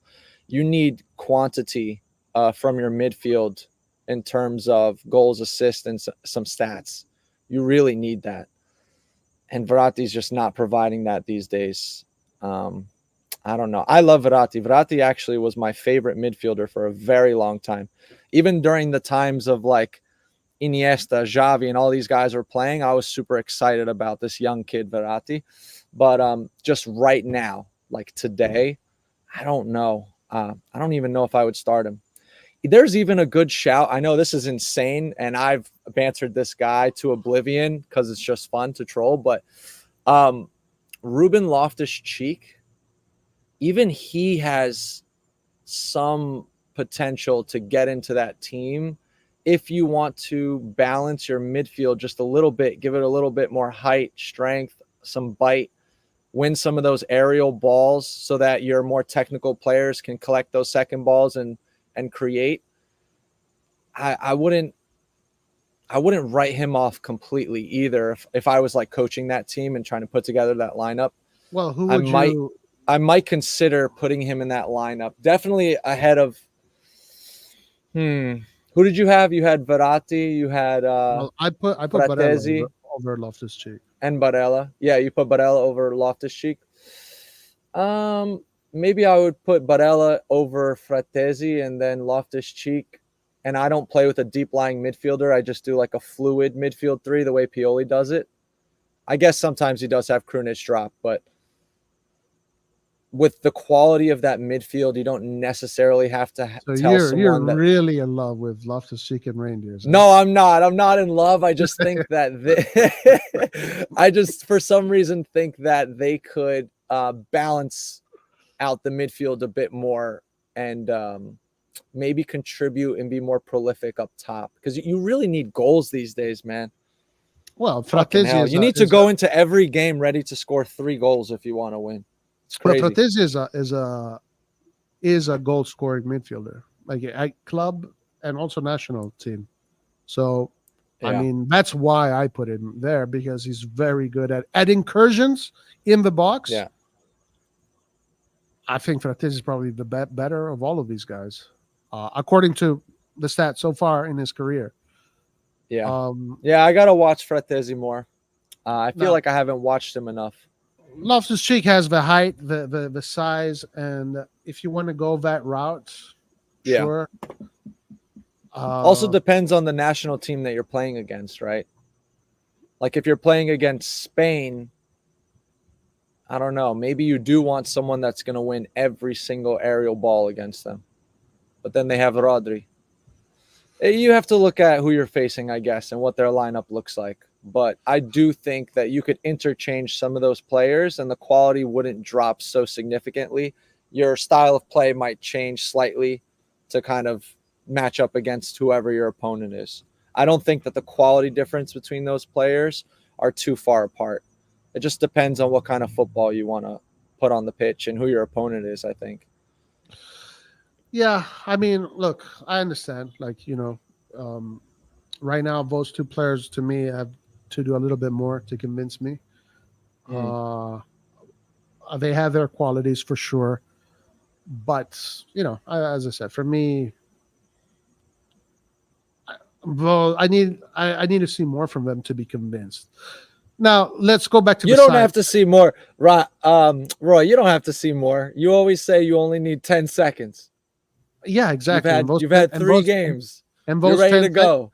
And those 10 seconds told me that I wouldn't choose him. I wouldn't choose him over those players. Like, look, Verratti is 30 years old. He's not old. He's 30. Verratti is in his prime. Yeah, he's made of glass, dude. I don't know what's wrong with him. He's like the quality of Verratti is undiscussable. Like he is one of the he's best like midfielders in the porcelain. world. Yeah, oh yeah, Again- he's amazing. His again- quality is like he's like an Iniesta level, Xavi Yeah. level midfielder for me. Yeah. But his fitness is like it's painful Again, to watch we- that much talent go to waste. It's like Dybala almost. 100%. It is similar. 100%. When you talk about the fitness things, for sure, if that is what we have to consider, you cannot not consider that. Yeah. While on the other hand, Reindeers never gets injured, right? Yeah. I mean, at least that's what we know from last season. I don't know the seasons prior to that. We'll see. He's playing in a different league and a different level. Yeah, but as far as quality goes, I would never in a million years put today Reindeers over Verratti. Maybe next year in 2 years, like if Reindeers kills it in the Serie A this year, the whole way through, and the Champions League, and with the national team, then I'll give him his flowers. I didn't watch him play for the Netherlands national team. I didn't catch any of those games. Did you? No, but the only information I got from it is that the coach said that one player has emerged in the national team, the Dutch national team. This is what the coach said, and he has become the best Dutch player for the national team. Guess who that is? Is it Reindeers? Reindeers? It's not Reindeers. Who is it? No, you're correct. He does live in Milano. Oh, he said lives in Milano. No. It's Dumfries. Oh, Dumfries. Fucking So hell. he put Dumfries on the top of the totem pole of the Dutch national team. Really? Yeah. I saw comments from Dumfries saying he wants to improve this year. I actually think our team would benefit from a player like him, to be completely honest with you. Like a really powerful, physical. I don't think you need a right back with like all of this passing and technical ability. Like I really feel like the way our team is set up, we need a right back that can just win every single ball in the air, win every single physical duel. We saw how Dumfries put Leao in his pocket in the Champions League. Like we should go for Dumfries, man. I've bantered Dumfries a lot because of his lack of like footballing IQ. His vision on the pitch, I think, is pretty poor. The quality of his passing is not that great. I think his crossing is decent though. But he's a player that I would take at Milan and pull the robbery on Inter. Over Calabria? Rotate. Yeah, rotate. I think he would be good. I mean, right now, he's above Calabria right now. There's no doubt about that. Yeah, I would take him. I would start him because they're pulling the robbery on us all the time now. We need to pull the robbery on them. Well, let's see what happens tomorrow. Italy's daddy is here, Macedonian Andon. What's up? Yo, what's up, guys? What's up, Andon? How you doing? Roy, why are you in Italy so long, man? Did you get deported? No, I came here because I wanted to, just to see family, etc. And Nice. it's too nice. And you're stuck? You can't leave now? I like it a lot. I like it. You're a lot. enjoying But it too much? I am. Can't I'm leave? going to be back next week. Oh, okay. So you get to enjoy the derby in Italy. That'll be nice. Yeah. I mean, to be honest with you, like football here is like no, they don't even. There's not much talk about football in Italy. To be honest, it's weird. I thought it would be more, Yeah. but it's not. It's hard to keep. It's, Honestly, being here and being in LA is exactly the same thing. I work online, and then the jobs I got to do here, whatever, and then the football I just live it online, so it's exactly the same. Yeah. Yeah. People want to talk about like larger like economic problems and political problems in Italy. I noticed that. It was hard to stay on the topic of football just because they're around it their whole life. It's not as like an exciting thing for them. It's just kind of part of what's around and happening most all people, the time. most random conversations you have is like, oh my god, dude, people here are fucking obsessed with football. I'm so tired of it, and blah blah blah. Like most people I encountered tell me that.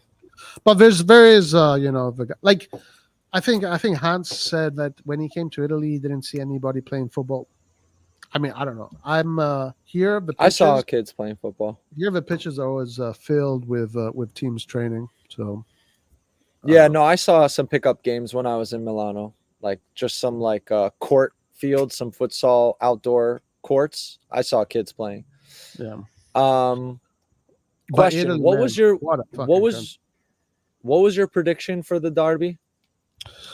All right, so I looked at those formations, and Uh-huh. the starting lineups to me look pretty balanced. Mm-hmm. Maybe they have a slight edge over us because of Kjaer not being match fit. And since Mm-hmm. we have to rely on Kjaer, the guy hasn't played a single minute, I think. So we have a defender that is Mm-hmm. not match fit, and we don't have a substitute that is match fit either. Mm. So I think on paper they have the edge. Also the bench, they have the edge on the bench because our players on the bench, Chukwueze, Okafor, Romero, have not done anything yet to augment their own confidence and me to have confidence in them. They still need to score. And They what's still what's need to their produce. what's kind of their bench equivalent? Who do they have? They have Sanchez. Who else? Oh, let me put it up. Bisek. But I was, but what? Go ahead.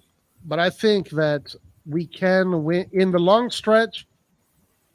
I don't think we can win it, but I think we can win it prior to the long stretch. Meaning, we can win it in the first 70 minutes. If we Okay. don't win it in the first 70 minutes, it's going to be tough, I think. But I think another thing is, I think that Inter, having beaten us 5 times already, and they have this Mhm. streak, it's going to get to their head. They might be overconfident. Milan right now is in good form. The energy there is good. I think Milan has a good chance to win. I'm going to say Milan.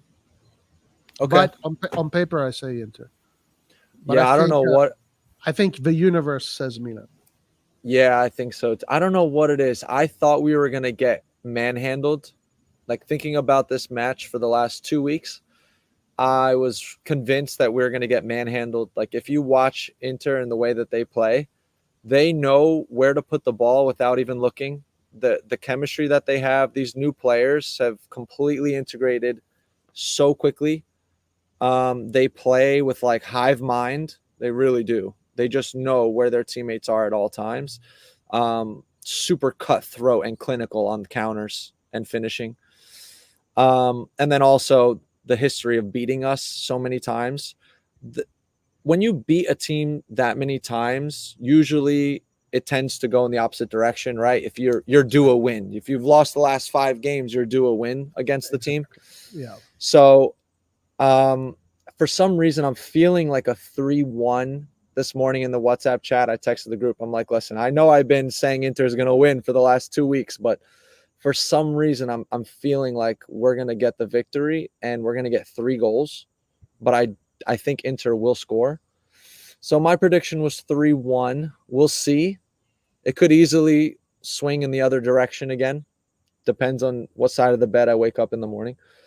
But yeah, I don't know. I feel like we do have a lot of lethal components in our front three.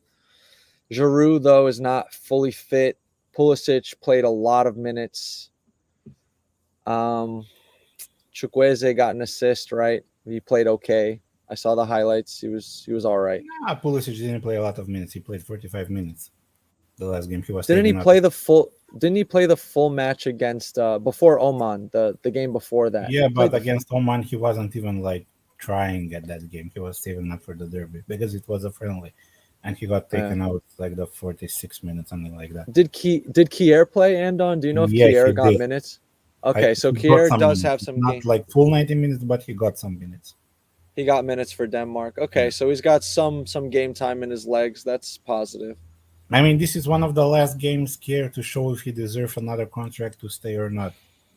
If he can perform great, he can stay. If not, he's finished. So this is his chance. I think so. We're gonna talk on our live too at 4. So I want to save some of the comments, and we could just repeat them since people want to talk about the derby anyways. But I do think the players have to win this game. Unfortunately, when it's a battle between the coaches, and Inzaghi for some reason, he just has Pioli. He's pocketed Pioli so many times now. He's got Pioli tactically, like he has his number. So it's really up to our players to go and win the game. It's up to Mike. It's up to Teo. It's up to Leao. It's up to these guys to go take the game by the scruff of the neck and go win it for us, win it for the fans. I don't think Pioli is going to be a game changer here. I think the players have to go and win it. I mean, Pioli does his job in training. After they go on the pitch this game, only thing Pioli will be responsible if changes are needed to be made. Depends on how the result goes. But from starting point, it's up to the players. Still something doesn't go as it should. And they have to be sick and tired of losing, guys. They have to be sick and tired of losing. They have to go out there and fuck interrupt. That's it. They have to fuck them up. I see for us are Calabria and Teo. Their inclusion in midfield like they do. If they continue to do what they do in the first 3 games, I think we have a very high chance of winning. Because they have done it so excellent. They play as an extra midfielder. So every time Inter beat us is because they had outnumbered and outmuscled us in the midfield. Now we have something to counteract them. Even Pulisic will drop down as a midfielder if needed. Leao, Reindeers, Teo. But I say Teo and Calabria are the most important in this game. I think Ruben in midfield too. Ruben needs to have like a monstrous performance in that midfield. That's expected, but those two are the one that can make the difference because their inclusion from fullbacks going into midfield. I assume Pioli will continue to do the same. When they go into midfield, Krunic will drop down as a third defender. So trying to counteract them like that and doing those triangles, for example, Leao, Rangers, Teo, and Pulisic or Ruben Loftus Calabria. I think if we can use those triangles at a good way, and if Giroud, because Giroud has been clinical since the start of the season. If Giroud uses his chances, I think we can win this game. But the most important thing is, even if we don't, just not to lose this game, because we have a very good start, and we have after this we have to relatively, let's say, there's no easy games in the Serie this season, but one of the more easy games to win. So much more important is not to lose this game and not to allow Inter to beat us like 5th or 6th time in a row. If we manage to do that, we're gonna be good. And of course, to avoid any major injuries, because if we get some injuries, we can't afford an injury. If Kier goes out, let's say he pulls something, he feels something on a counter against, in a race with Thuram or something like that. Kalulu's out. Pellegrino and Simic will be on the Pellegrino's going to come in. Simic is going to be on the bench, I think, as well. Simic looks good, man. That kid looks good. Oh, look, this is how I'm reading it. I'm looking at these two formations. And both teams have their starting 11, except for Milan, Kjaer, and that's it. That's the only difference. Like Kjaer is not match fit. He can't be match fit if he just played a few minutes. Everybody else is match fit here. This is Milan's first team, and same goes with Pioli's team. Sorry, Inzaghi's team. So the difference is minimal. It's just one player. The edge goes to them, but I read it the same as you do. I think that streaks are meant to be broken, and sooner or later they get to your head, and Milan is probably tired of losing, and emotions will go through. Now, if we look at the benches, this is the bench that Milan, that Gazzetta has. Sportiello, Mirante, Florenzi, Bartesaghi, Pellegrino, Musa, Pobega, Ali, Romero, Chukwueze, Okafor, Jovic. It's a very young, inexperienced bench with players that still haven't done much in Serie A. Yeah. So it is a weakness, right? Now, okay, Florenzi is expert. Bartesaghi is good, by the way. Musa obviously is good, experienced for his age, but still has to prove himself. Ali, he did. I think he did win like a man of the match award during this international break. I watched both. He was really good. And he played 180 minutes both of the game, so he could. He has to prove himself in Serie A. And right now, I would put. Right now, he's behind Pobega. On paper, Inter have better. I think Pioli will play him. On paper, Inter have better substitution in midfield than Milan. On paper, just because those inexperience that they have, and they're defenders too. I mean, they have Pavard, they have Acerbi, they have Bisek. They have that Carlos Augusto. He plays fullback, left right? back. Yeah, it's a fullback. Yeah, and their Arnautovic defense subs are better.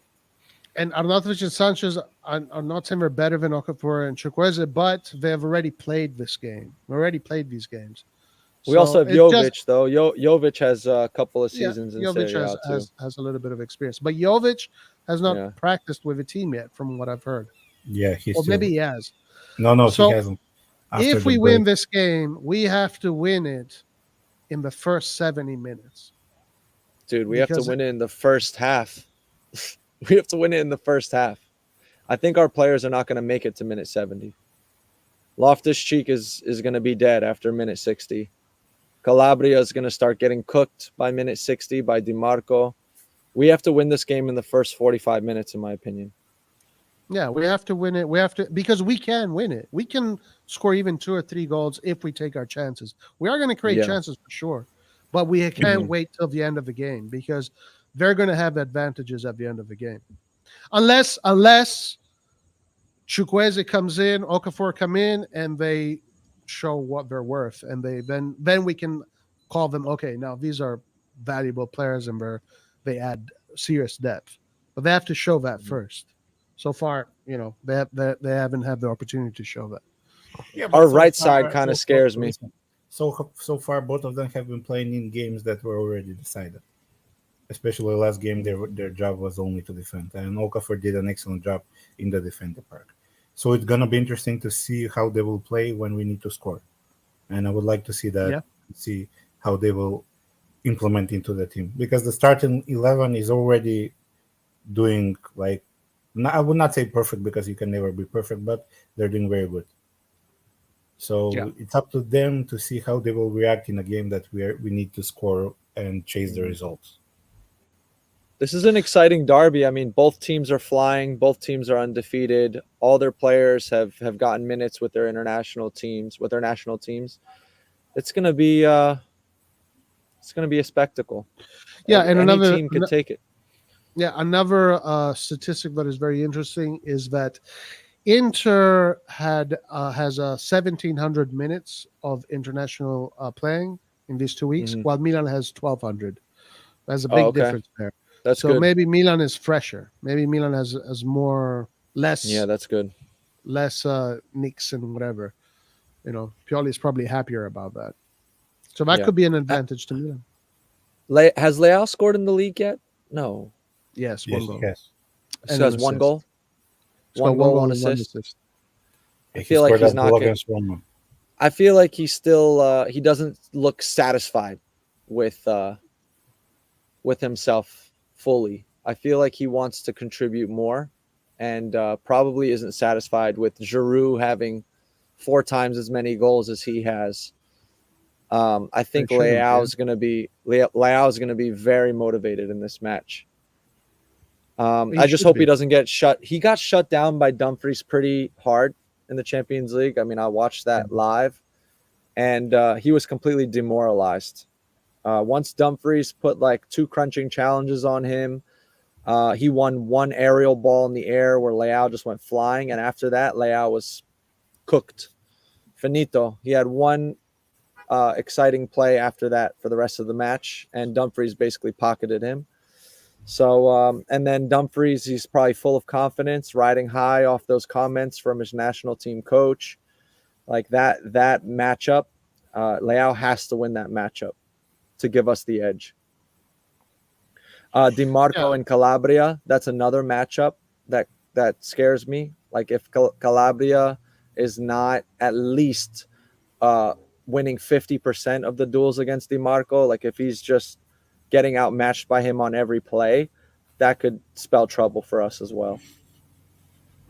Like he needs to hold his own against DiMarco. It doesn't have to be 100% and dominate him the whole match. I'm not going to be unrealistic, but he's got to meet the moment, and he has to bully DiMarco just as much as DiMarco is going to bully him. He has to put in a good match. Calabria and Leao. Yeah, Leao. Leao's game is too based on individualism, because like if he can get to a point where Reindeers, Hernandez, and Leao, this chain, it's basically a chain here on the left, can play around this chain, Darman, Barella, Dumfries, and together, rather than the one-on-one, but together they can figure it out and then put Leao in good situations, then maybe it's better. But when you saw them live, it was pretty much 1v1 the whole game, right? Yeah. Yep. 1v1 the whole game. And he got the better of Leao like 90% of the time. Yeah, maybe Leao this time wants his revenge, you know? Yeah, he's and plus this game Leao will have more players to play with.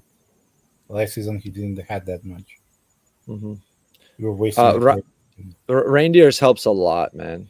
He helps a lot there. I think with Reindeers being more of a playmaker next to him can help him alleviate the pressure from Dumfries. And also he gets him out of trouble a lot. And also allows Theo to go even further up. With Rangers having been there and staying a little bit back, allows more space for Theo as well.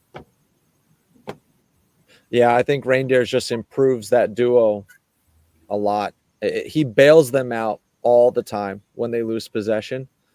Or when Leao's in a tight space, he's getting double teamed. Like he can just kick the ball out of pressure. And Reindeers, for some reason, he always knows where it's going to be. He collects that ball.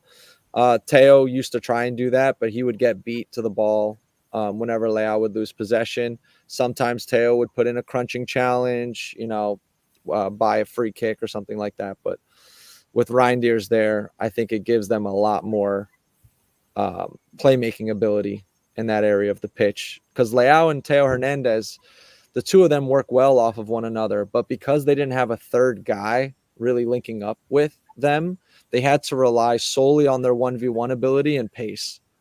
And eventually teams are going to figure that out.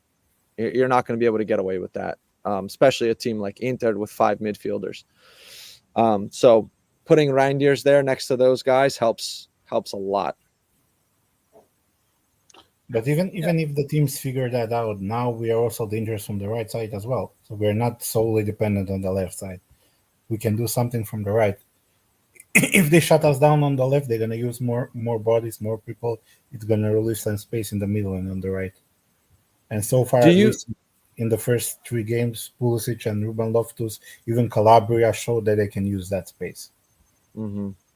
I think that one strategy I think we're going to see, or at least I would deploy personally, is long balls. I know we never say that against Inter. Long balls don't work against Inter. You know, balls to who? I think Mignon. I think Mignon should play long balls, and then have Ruben, Reindeers, Krunic trying to collect the second ball. I mean, there's no need now to do that because we have a midfield that works. Yeah. I think a high press. I think Magnon long ball and then high press. Collect that second ball. But there is no need. Listen, catch them on their heels and score that. There is no need. Even if Giroud doesn't flick on successfully, doesn't chest the ball down, doesn't matter. The Inter players are going to be going for his throat, and we just need our midfield pushed up to win that second ball. First of all, we're not going to win a ball like that because Inter defenders are too big, too strong. No, we're not going to win the first ball. We're never going to win the first ball. My strategy would be collecting the second ball. And especially now when we have players in midfield that can actually pass the ball, hold the ball, go forward with the ball. There's no need to jump to go with long balls. You play with long balls where your midfield is not effective. But I think Ruben, Krunic, and Reindeers, I think they're going to be better at collecting that second ball than Mkhitaryan and Çalhanoğlu. Well, to be fair, it's not really in their game, though. Yeah. Like, if you look at Reindeers, if you look at all these players' stats in the past, like Loftus-Cheek is the one that has the most decent stats when it comes to winning tackles. The others don't so much. One thing Pioli said in the press conference today, he said that this team is built to have more possession than the other team. Like last year, Last year, he said we didn't care. It wasn't about that. This year, because of the quality of our players, implying that we don't have ball winners, it is important that we keep the ball more than the other teams. And he thinks this is his strategy. I think it would. I feel personally that I think it would catch Inter off guard.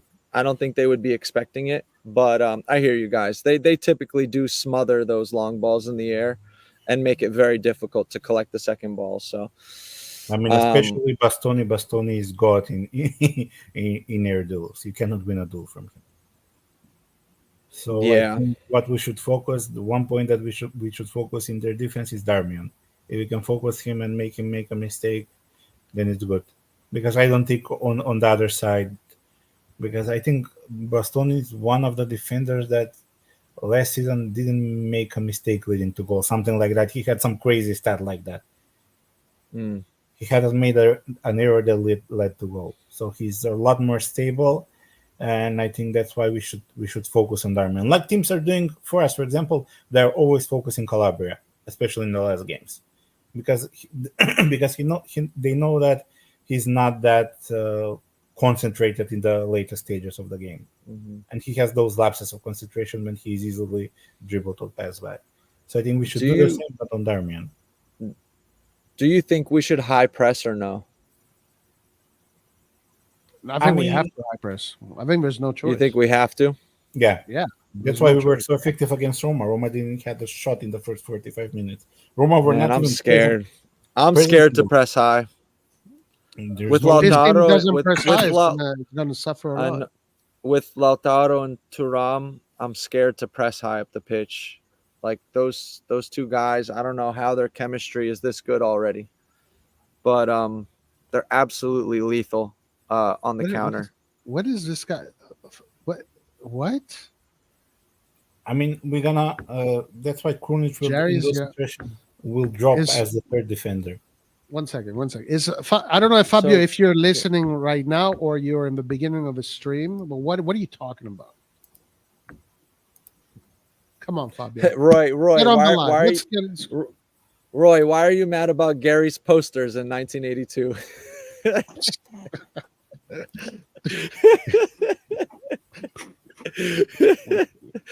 Oh shit. But do you think Lautaro and Thuram, you think Kier and Chow are gonna have like assignments or what? Are they gonna be defending the space? I would rather have Fabio. If I had the choice to play Thuram or Fabio, I would choose Fabio. Like Thuram is not a football player. Thuram does not scare me. Dude, I don't know, man. I thought so too, but how is he like? This man looks like he's been playing at Inter forever. Like he was born to play there. Really? Why you say that? I don't know. Why? He missed so many chances. He's in the right place at the right time all the time. And he screws up the chances. He does, but he's playing with that grinta. I mean, I don't know, man. He already has chemistry too. His 1-2s with Barella, his 1-2s with the midfield, his flicks with Lautaro. I don't know why we have better. It's clicking. It's clicking for them right now. It's painful to watch it, man. Listen, I cannot believe they're clicking so quickly. But it was more difficult for us to click than them. They have one player that is new. We have 1, 2, 3 players that are new, and we're still clicking. So but I was really hoping he wouldn't click. I was really praying and hoping that he wouldn't click. No, for me, honestly, he's playing the way I thought he was going to play. Like, I know his athletic abilities allow him to be at the right spot at the right time, but you put a ball on his feet, the ball just wants to get away, as fast as possible. He's a terrible football. Technically, he's just awful. And he will miss more chances than he's going to score for sure. Well, everybody does it, but he's going to miss sitters one after the other. Eventually, he's going to score a goal. Yeah. I'm not worried about Thuram, and hopefully that does not jinx anything. What do you think about the mentality of our team? I feel like in the past we've gotten very flustered and like discombobulated whenever a player like Thuram or Lautaro collects a ball in a dangerous area where we kind of fluffed at it or we didn't read the second run or the third man run, and now they're in a dangerous area for us. And then we just I could see our mental aspect of our game start to like crumble and get chipped away at every time Lautaro collects a ball or Thuram's in a spot that we weren't anticipating him to be in, and now he has the ball. Like, I feel like mentally we start to crumble. Do you think we're more mentally prepared this season to handle those situations? Like, we are getting a lot of blocks in our own 18-yard box and things like that, and it doesn't seem to fluster us as much as I think it used to in the past. What do you guys think? Okay, I'll go first. I don't think right now that's an issue. I think that will become an issue March and February, like when the games actually mean something. Right now, even if you lose this game, like what is it's not going to mean anything. Like what's going to matter is March, April, May, and we saw it last year. The moment we tied, we lost a few games here and there, but when we tied that game against Roma, it was over. We lost them because they knew that the Scudetto race was over for them. So until they know there's a fighting chance to win the Scudetto, so far, I think there's not going to be any issues. So I don't think that's going to be a problem. That's my opinion. I mean, also will depend on how the result will be in the game. I think until it's 0-0 and Inter hasn't scored, they won't have any kind of problem. But the moment they score, we will have to wait and see how they will react. What kind of react? Because so far we haven't seen the team going from a position when they lose, when they're down. All the 3 games that we won comfortably. When we were losing the team, when we were leading the score. 1 point was only when Torino equalized 1-1, but still, that's totally different than now. And this could be a 0-0 game. Yeah, it could. So again, that will be depend on many factors, and also it will depend also how the bench players play, because we still haven't seen them. We have them on the bench, but we still haven't seen them how they play. Pobega looked good when he played that one game. Okafor looked good last game. Chukwueze still hasn't shown anything, but he was playing like small minutes and we weren't in a place when we have to score.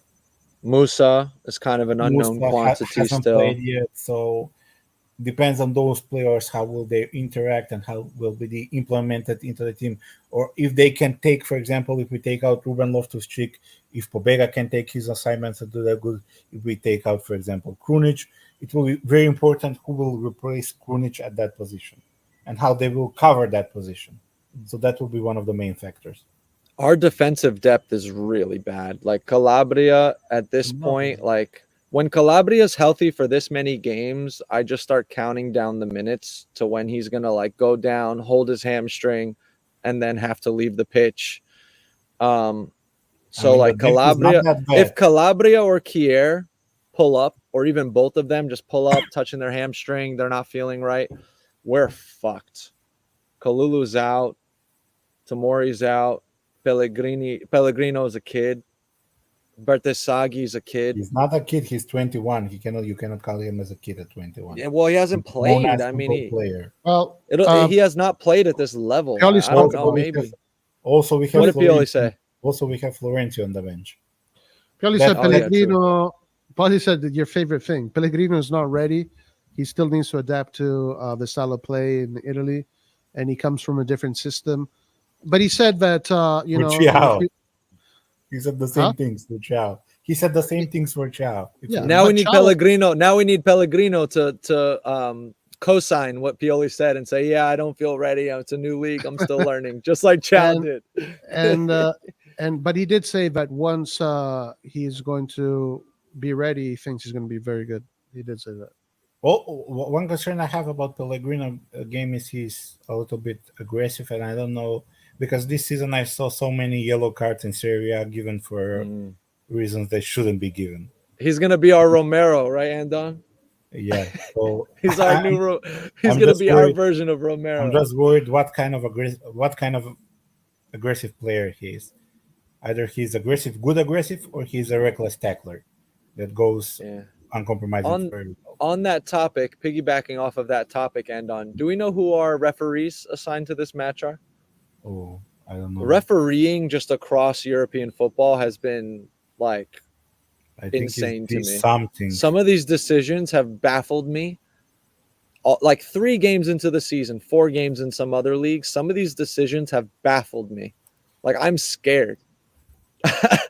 I'm legitimately fearful of what referees can do and influence matches with some of these decisions. They're out of this world.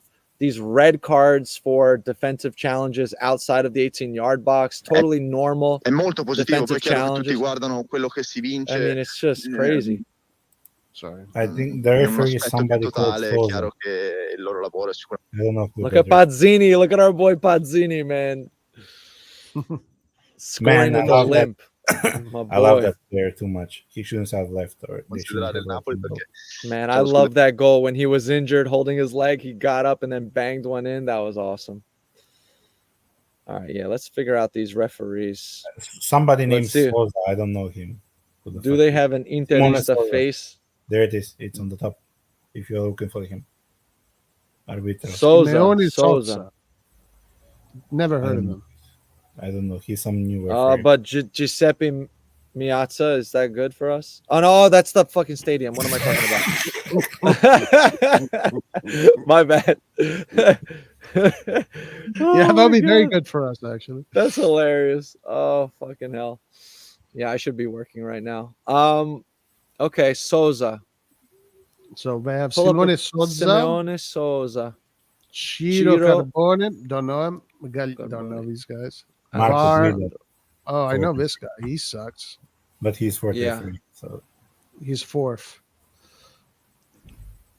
Okay, Vidal, this is good. Paolo Var, and I like that we don't recognize these names. That's good.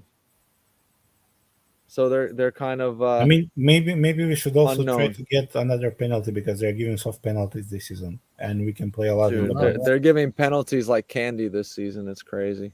Give him a Did they long time. implement the new offsides rule or not? I think still not. No. I think that starts next season, right? Next I season. think it's next season. Yes. Man, I wish it started this season.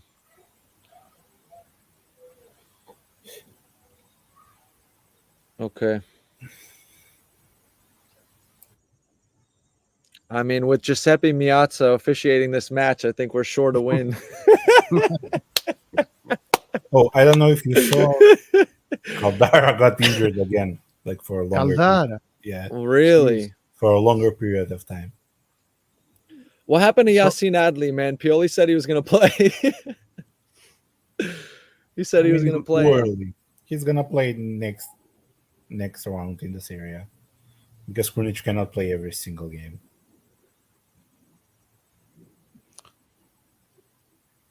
Yeah, I Gol don't know. de substituti. Gol de substituti. Gol fatti. Is this in total? It's an average, I think. Average. But is Valori this like- medi. Valori Is medi. this match? Is this like in the history? No, it's for the first 3 rounds, I think. Oh, the first 3 games of the Yeah, Serie A, first maybe. game, yeah. How both team Okay, play. yeah, that makes Yeah, I mean, sense, yeah. Inter, I think one thing people need to factor in is the level of the opponents that Inter have faced. People really downplayed Bologna, and then you saw the result they got against Juventus, it was, right? But we So have more dribbles. We are more. we've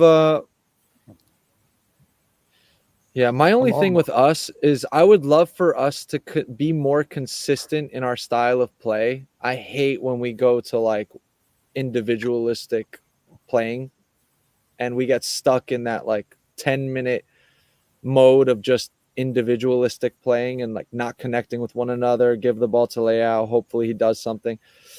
I hate when we do that, man. If we And could you just have to- consistently, if we can just Sometimes- but listen, consistently play possession, if you don't do that, that would be sometimes great. when the result is not going your way, you cannot score a goal. Sometimes you need that individualism, like Leao did so Yeah. many times to just break the deadlock. I don't They like are that we soft, though. resort to it like just because. Like I want it to be more But strategic. now, It doesn't but seem now we are strategic not to doing. me. Listen, last season was 90% out of the time pass the ball to Leao, hope he will do something. Now this season is not that much. Yeah, he gets like a period, 5 minutes that he can try and do What's- that, but mostly he's not. What's the Passaggi 3/4? What's that? Yeah, that's there's 2 stats here that are very interesting. So this one That is scares me. passes in the last third. I was hoping that was not what that meant. And there's a big difference here between I don't like Inter that and at all. Milan. And the other one is this one here, baricentro. So which midfield is higher? So this is at the 33-meter mark, and Milan is at the 49-meter mark. So Milan is a little bit lower.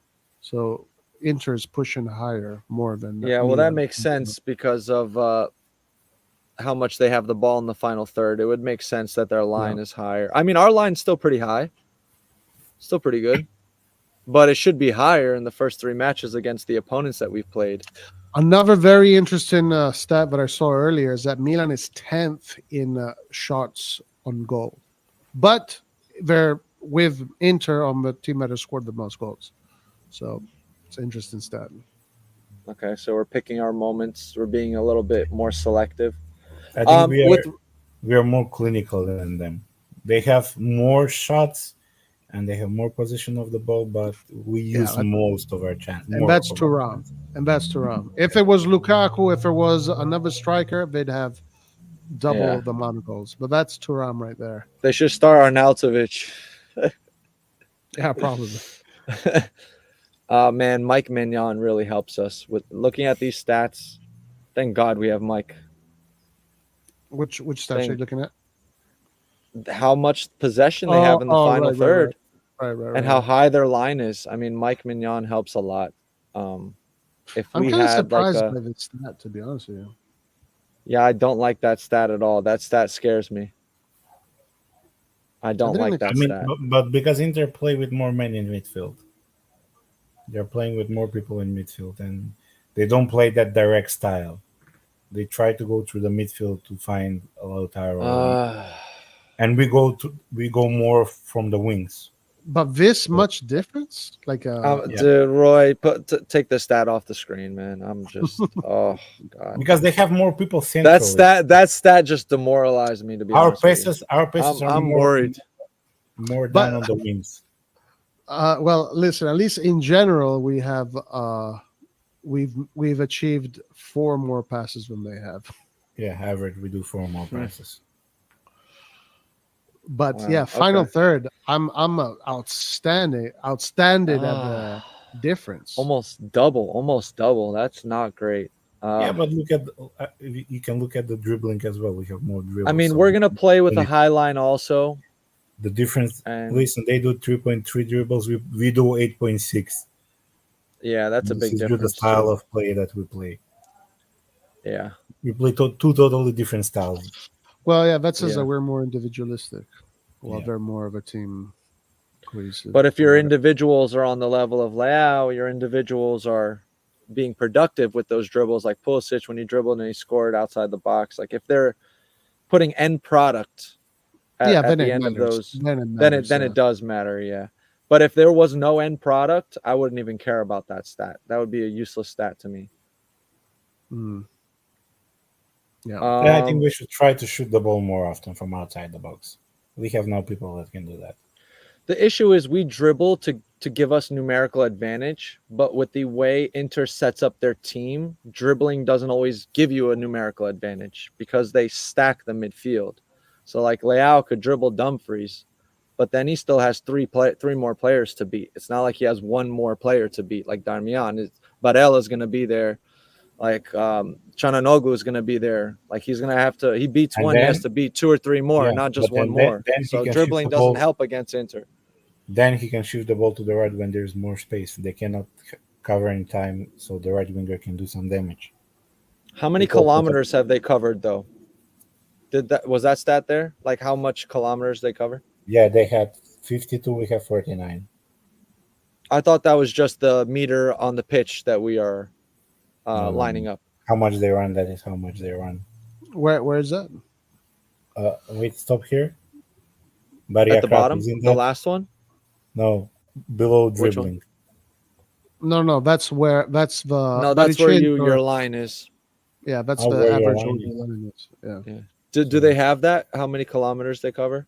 My only thing is if we don't switch the play quickly enough, like Inter can just get right back into position. Like they're really good at getting back into position if the ball switches play, like if it switches fields.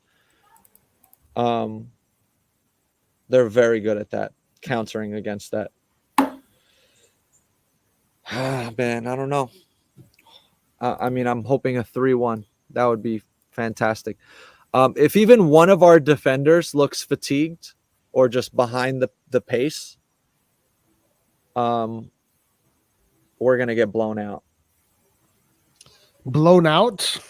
Yeah, You like think it's gonna not be like that bad? crazy, not crazy, like 2-0 or something like that. Not crazy. You know, It could I be think 3-1. It could be 3-1 Inter instead of 3-1 Milan. If our defense looks really shaky and Chiara doesn't look up to the pace, and Calabria is getting beat by DiMarco a lot, and Teo looks like, you know, he's a little bit checked out, it could be 3-1 Inter. It could go the other way, opposite. But also it can happen that for them. It could happen for them, but it rarely happens for them. I'm telling you, man. we need to I get saw him their- fast. That's the trick. We got to get him before the 70th, 60th minute. We got to win it right away. If we wait too Yeah, well- long, we got to be clinical Yeah. right away. And We have right to now, get them early. Yeah. I that's mean, the way most to of the do it. goals this season we scored are in the first half, I think. They're really a momentum and confidence team too. Like the mentality of Inter is actually very, like, I watched it at San Siro. I saw it live. I saw the way that they were warming up for that Champions League match. It was super, like, hyper focused, super concentrated, maximum effort in every single warm up, down to just like the jogs and the sprints and the shuffles. Like, everything was super dialed in. So they are a team that really thrives on, like, confidence. So once DiMarco beats one person and gets a good cross in, boom, like, their energy starts to flow immediately. Their focus, their concentration, their confidence starts to exponentially increase as soon as one or two little things go their way. So we need to put the ball in the back of the net before any of those things happen. Before Damian puts a good challenge on Leao, like, we need to test their keeper. We need to test Sommer. This is going to be a momentum and confidence based game. We cannot let them get confidence, because once they do, they're very, very, very hard to get back into a game against them once their confidence is flowing. Yep. So We gotta, that's why I'm saying I really think this match is on the players. It's really on the players' mentality. Like, I don't think Pioli's going to be able to save their ass. Like, they need to save themselves tomorrow. yeah, everyone's that have to turn things around for sure. They need to play with a chip on their shoulder, because And you listen, lost 5 times. Like, Right. I'm saying well, I don't want to jinx it or anything, but I think that streak thing is going to get to Inter's head, and I think it's also got into Milan's head. And streaks never last. Now, if Inter wins, I don't think it's that much of an issue either, though. I think it's so early right now. Both teams are super pumped because everybody's still fighting. Well, the teams that are equipped to fight for the Scudetto, they're all still fighting. It's still early. Nothing finishes. So it's going to be a boxing match. But I agree, they got to get it done fast, because if you allow Inter to get momentum, to get that confidence, plus if you want to risk also the long shot, the long game where the subs come in, they have that advantage. You're going to get fucked. So you got to get them early. yeah, if we don't put away early goals, and then they bring in Fratesi and they bring in Arnautovic, even who's a bully, he could cause problems. They could put the game away. They could definitely close out the game if we're not ahead by at least a couple of goals at that point. Yeah, and also let's not count out that. Let's say we don't do that, but Chukwueze comes in and finally he proves that he is the best right wing in Italy, like some people are saying. That can happen. Why not? Or Okafor. You saw the training videos of Okafor practicing the striker position, the way he was able to roll his defender and finish, clinical finishing. Like, I want to see that from him. Another player, Reinders. I mean, how many more chances can Reinders miss in the box? Like, we talked about his scoring ability, his striking ability for months leading up to his signing. He is due a goal. Like, he has been in the right position at the right time, arriving on the ball right at the edge of the box, right inside the box, one-on-one with the keeper. And I think he's like almost surprised that he's getting to that ball at the right time. So he's fluffing his chances. Reindeers needs to put the ball in the back of the net. He needs to get that momentum going. He needs to feel the sensation of putting the ball in the net again. He definitely has goals to forget what it feels like. He definitely has goals in him, but also, like, he doesn't have a lot of goals. Like last year, he scored only 3 goals in the Eredivisie. He got a lot of assists, and in Europe, he scored some goals. But just test the keeper. He's not a goal scoring midfielder. He had 6 goals last season. It's 2 seasons ago. He had 7 assists last season. I want him to, even if does it count as an assist if you shoot the ball, the keeper parries it, and then someone else, that does not count, right? No, I kind of count it as an assist. Yeah, I kind of count it too. I feel like even that, like if he could just test the keeper and we can collect that, put the second ball in, that would be huge for our team, because we do make a lot of incursions once we're in the final third. But he's hitting satellites and he's missing the frame of the goal. And it's strange because he's got a crazy shot. Crazy shot. He needs to remember where the frame is, and once he dials that in, I think he's gonna be effective whether or not he scores, just because he's gonna put the goalkeeper under more pressure, and that's gonna lead to more goals for our other players. Yeah. So, yeah, but it should be a fun game. I think it's going to be a fun weekend. Juventus, Lazio, Fiorentina, Atalanta, Milan, Inter. It's going to be a good weekend. I'm going to enjoy it for sure. It's my last weekend in Italy, man. Fucking, I love this country. Are you in Italy? What? In what city are you? Oh, I don't want to say. Oh, okay. What part? He doesn't want to get doxxed. South or north? Center. Center. Nice. My man's in Little Italy, New York right now, pretending to be in Italy. All right, man. Enjoy your last weekend. Good live. Thanks for having us. Yeah. I'm gonna hop off and actually do work now. As well. All right, guys. Good to have you guys. Oh wait, before you go, Andon, Macedonia, man, just fucking nightmare every time for Italy, huh? I mean, Were you listen. Happy? I wasn't expecting much because I spoke several times also on other lives. I wasn't expecting anything from that game because we just lost to England 7-0. I honestly expected Italy. What do you mean, Josh? When did we lose to England 7-0? They lost like the round before this. We lost 7-0 to England. In this weekend break? Yeah. This national break? No, before this one. The last international break. Okay. We lost 7-0. Our captain went away from the national team because he has problem with the coach. And seeing the starting 11, like I wasn't expecting anything. But I think Italy just can't. They don't have enough quality up front, to be honest. There's not somebody that can take those chances and score goals. And also, Donnarumma did a terrible job at setting up that wall for the goal.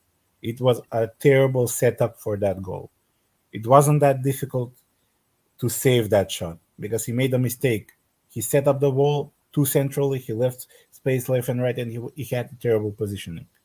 And that's why even after the game, they said his position may be in place. They're thinking to put another goalkeeper. But yeah, again, you cannot start in 2023 with Cristante in midfield. I don't know what people see in that guy. In the second game, Italy played a different midfield, and you can immediately see the difference when you have a proper midfielder playing in that place. And now Italy made problem from themselves because they have difficult games till the end. They have to beat England, and again we play in Italy. They play with Macedonia, so it's gonna be very difficult. 2 games. I don't think Italy is qualified.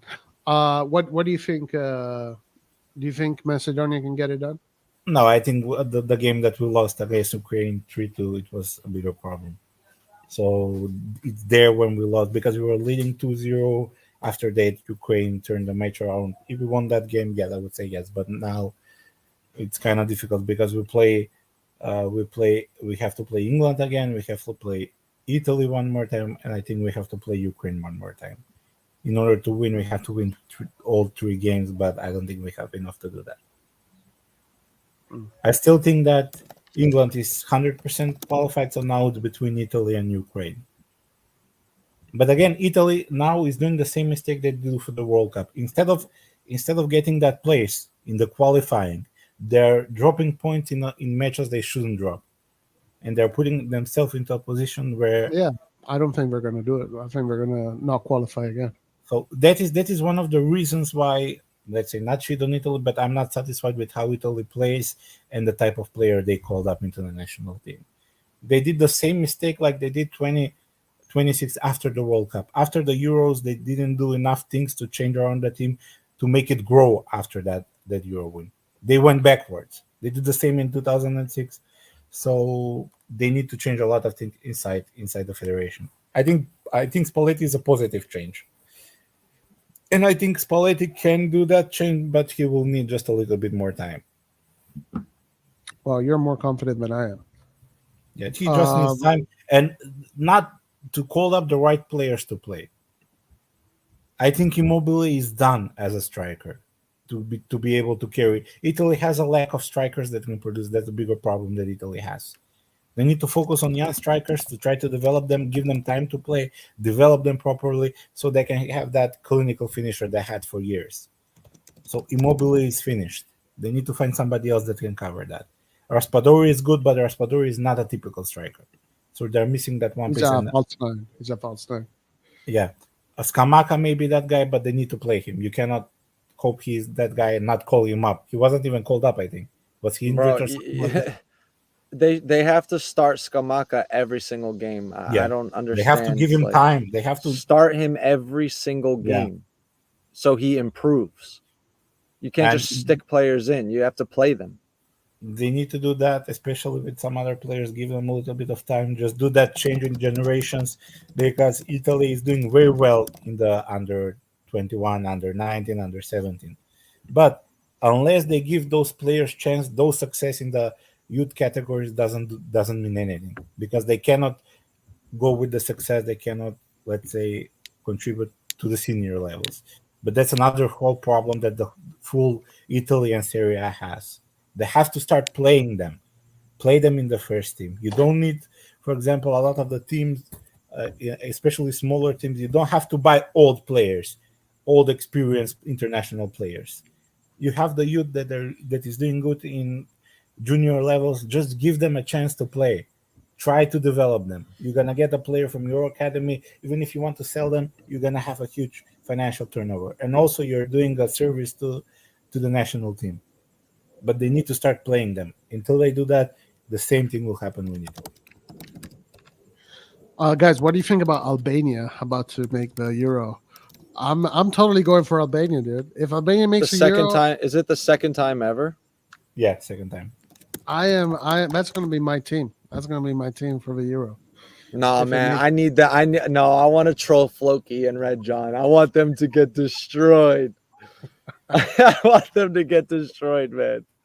It'll be so fun bantering in the chat. I need them to get like 8-0.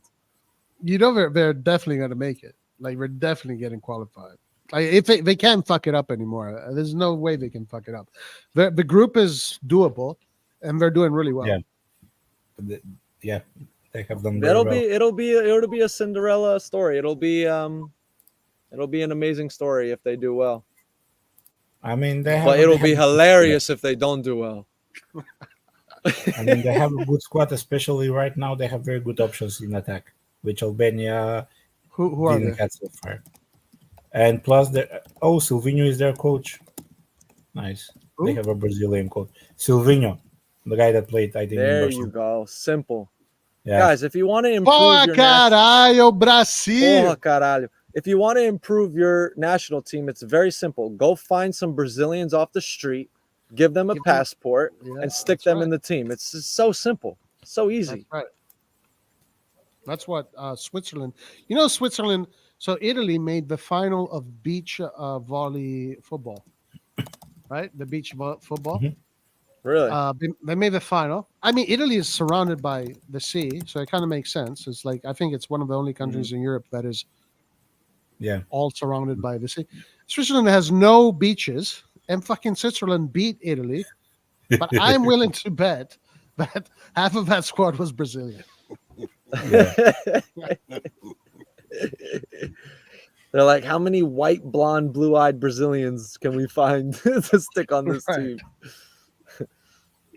Then they just we see used one. to- They see one favela-looking motherfucker looking like Adriano used on their to- team. Like, what we the used to do hell? that. We used to that for our national team as well in the 90s and 2000. They haven't done it recently, but we had, for example, one of our teams gonna buy some Brazilian that plays, let's say, in the second Brazilian league or the first, but he's not good enough to play somewhere in Europe, but he's extremely good. And he's gonna play very good, be one of the main guys in the bigger teams and get a call up for the national team. Dude, you have a guy that looks like Anthony and his last name is Sigerson. Like, come on, man, stop it. Actually, Italy does that with the futsal team. They have a bunch of Brazilians. There you go. Yeah. So it's gonna be funny. All right, guys. Listen, I gotta go. It's been 4 hours for me. Thank you for joining me. Let's see what happens tomorrow. It's gonna be interesting. If you can join the what you call it.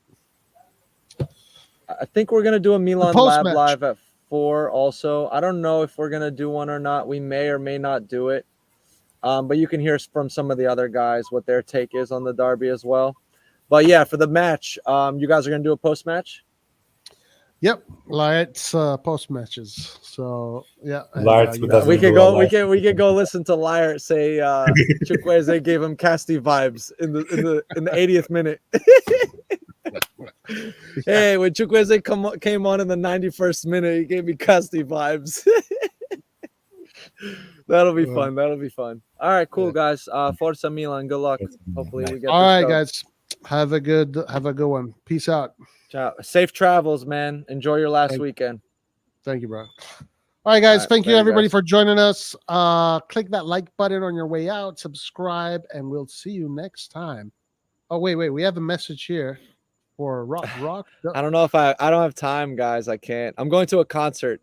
Actually, I'm leaving at 4 for a concert. Where are you going? I'm going to a concert in Atlantic City tonight. What concert? I don't have time for the live. I'm actually going to a Zach Brown band concert. Oh, nice. Yeah, it's country music. I'm not a huge country music fan, but my fiance is, so duty calls. Red John, what's up, my man? Red John just joined. Red John, why'd you just join? We're closing. Go on camera and show us your calf right now, Red John. Stop photoshopping. Is he showing the pictures of his calves? Like he's trying to out calf me. Like nobody can out calf me. Nobody can out calf me, guys. My calves something else. Were created by fucking Zeus. Dude, I don't care how big your guys' calves are. I will beat you in a 40-yard. Let me see your calves. I'll beat you in a 40-yard sprint with my small calves. Let me see your calves. No. Come on. They're fine. I mean, they're soccer player calves. Yeah. They're not like you guys. You guys are like big bones, man. You guys must have drank a lot of milk as kids. My calves are like fucking gigantic. Red John, we can't hear you, my man. What's going on? All right, guys. Ciao. Forza Milan. All right. See you, my man. Good Let's to see you, win this derby. Ciao. Let's do it. Have a good one. Red John, your microphone is not working. I cannot hear you. Nathan just decided to take on Red John. We can't hear you, dude. Your microphone is not working. We cannot hear you. I don't know if you can hear me, but we cannot hear you. Unfortunately, Red John, I gotta close.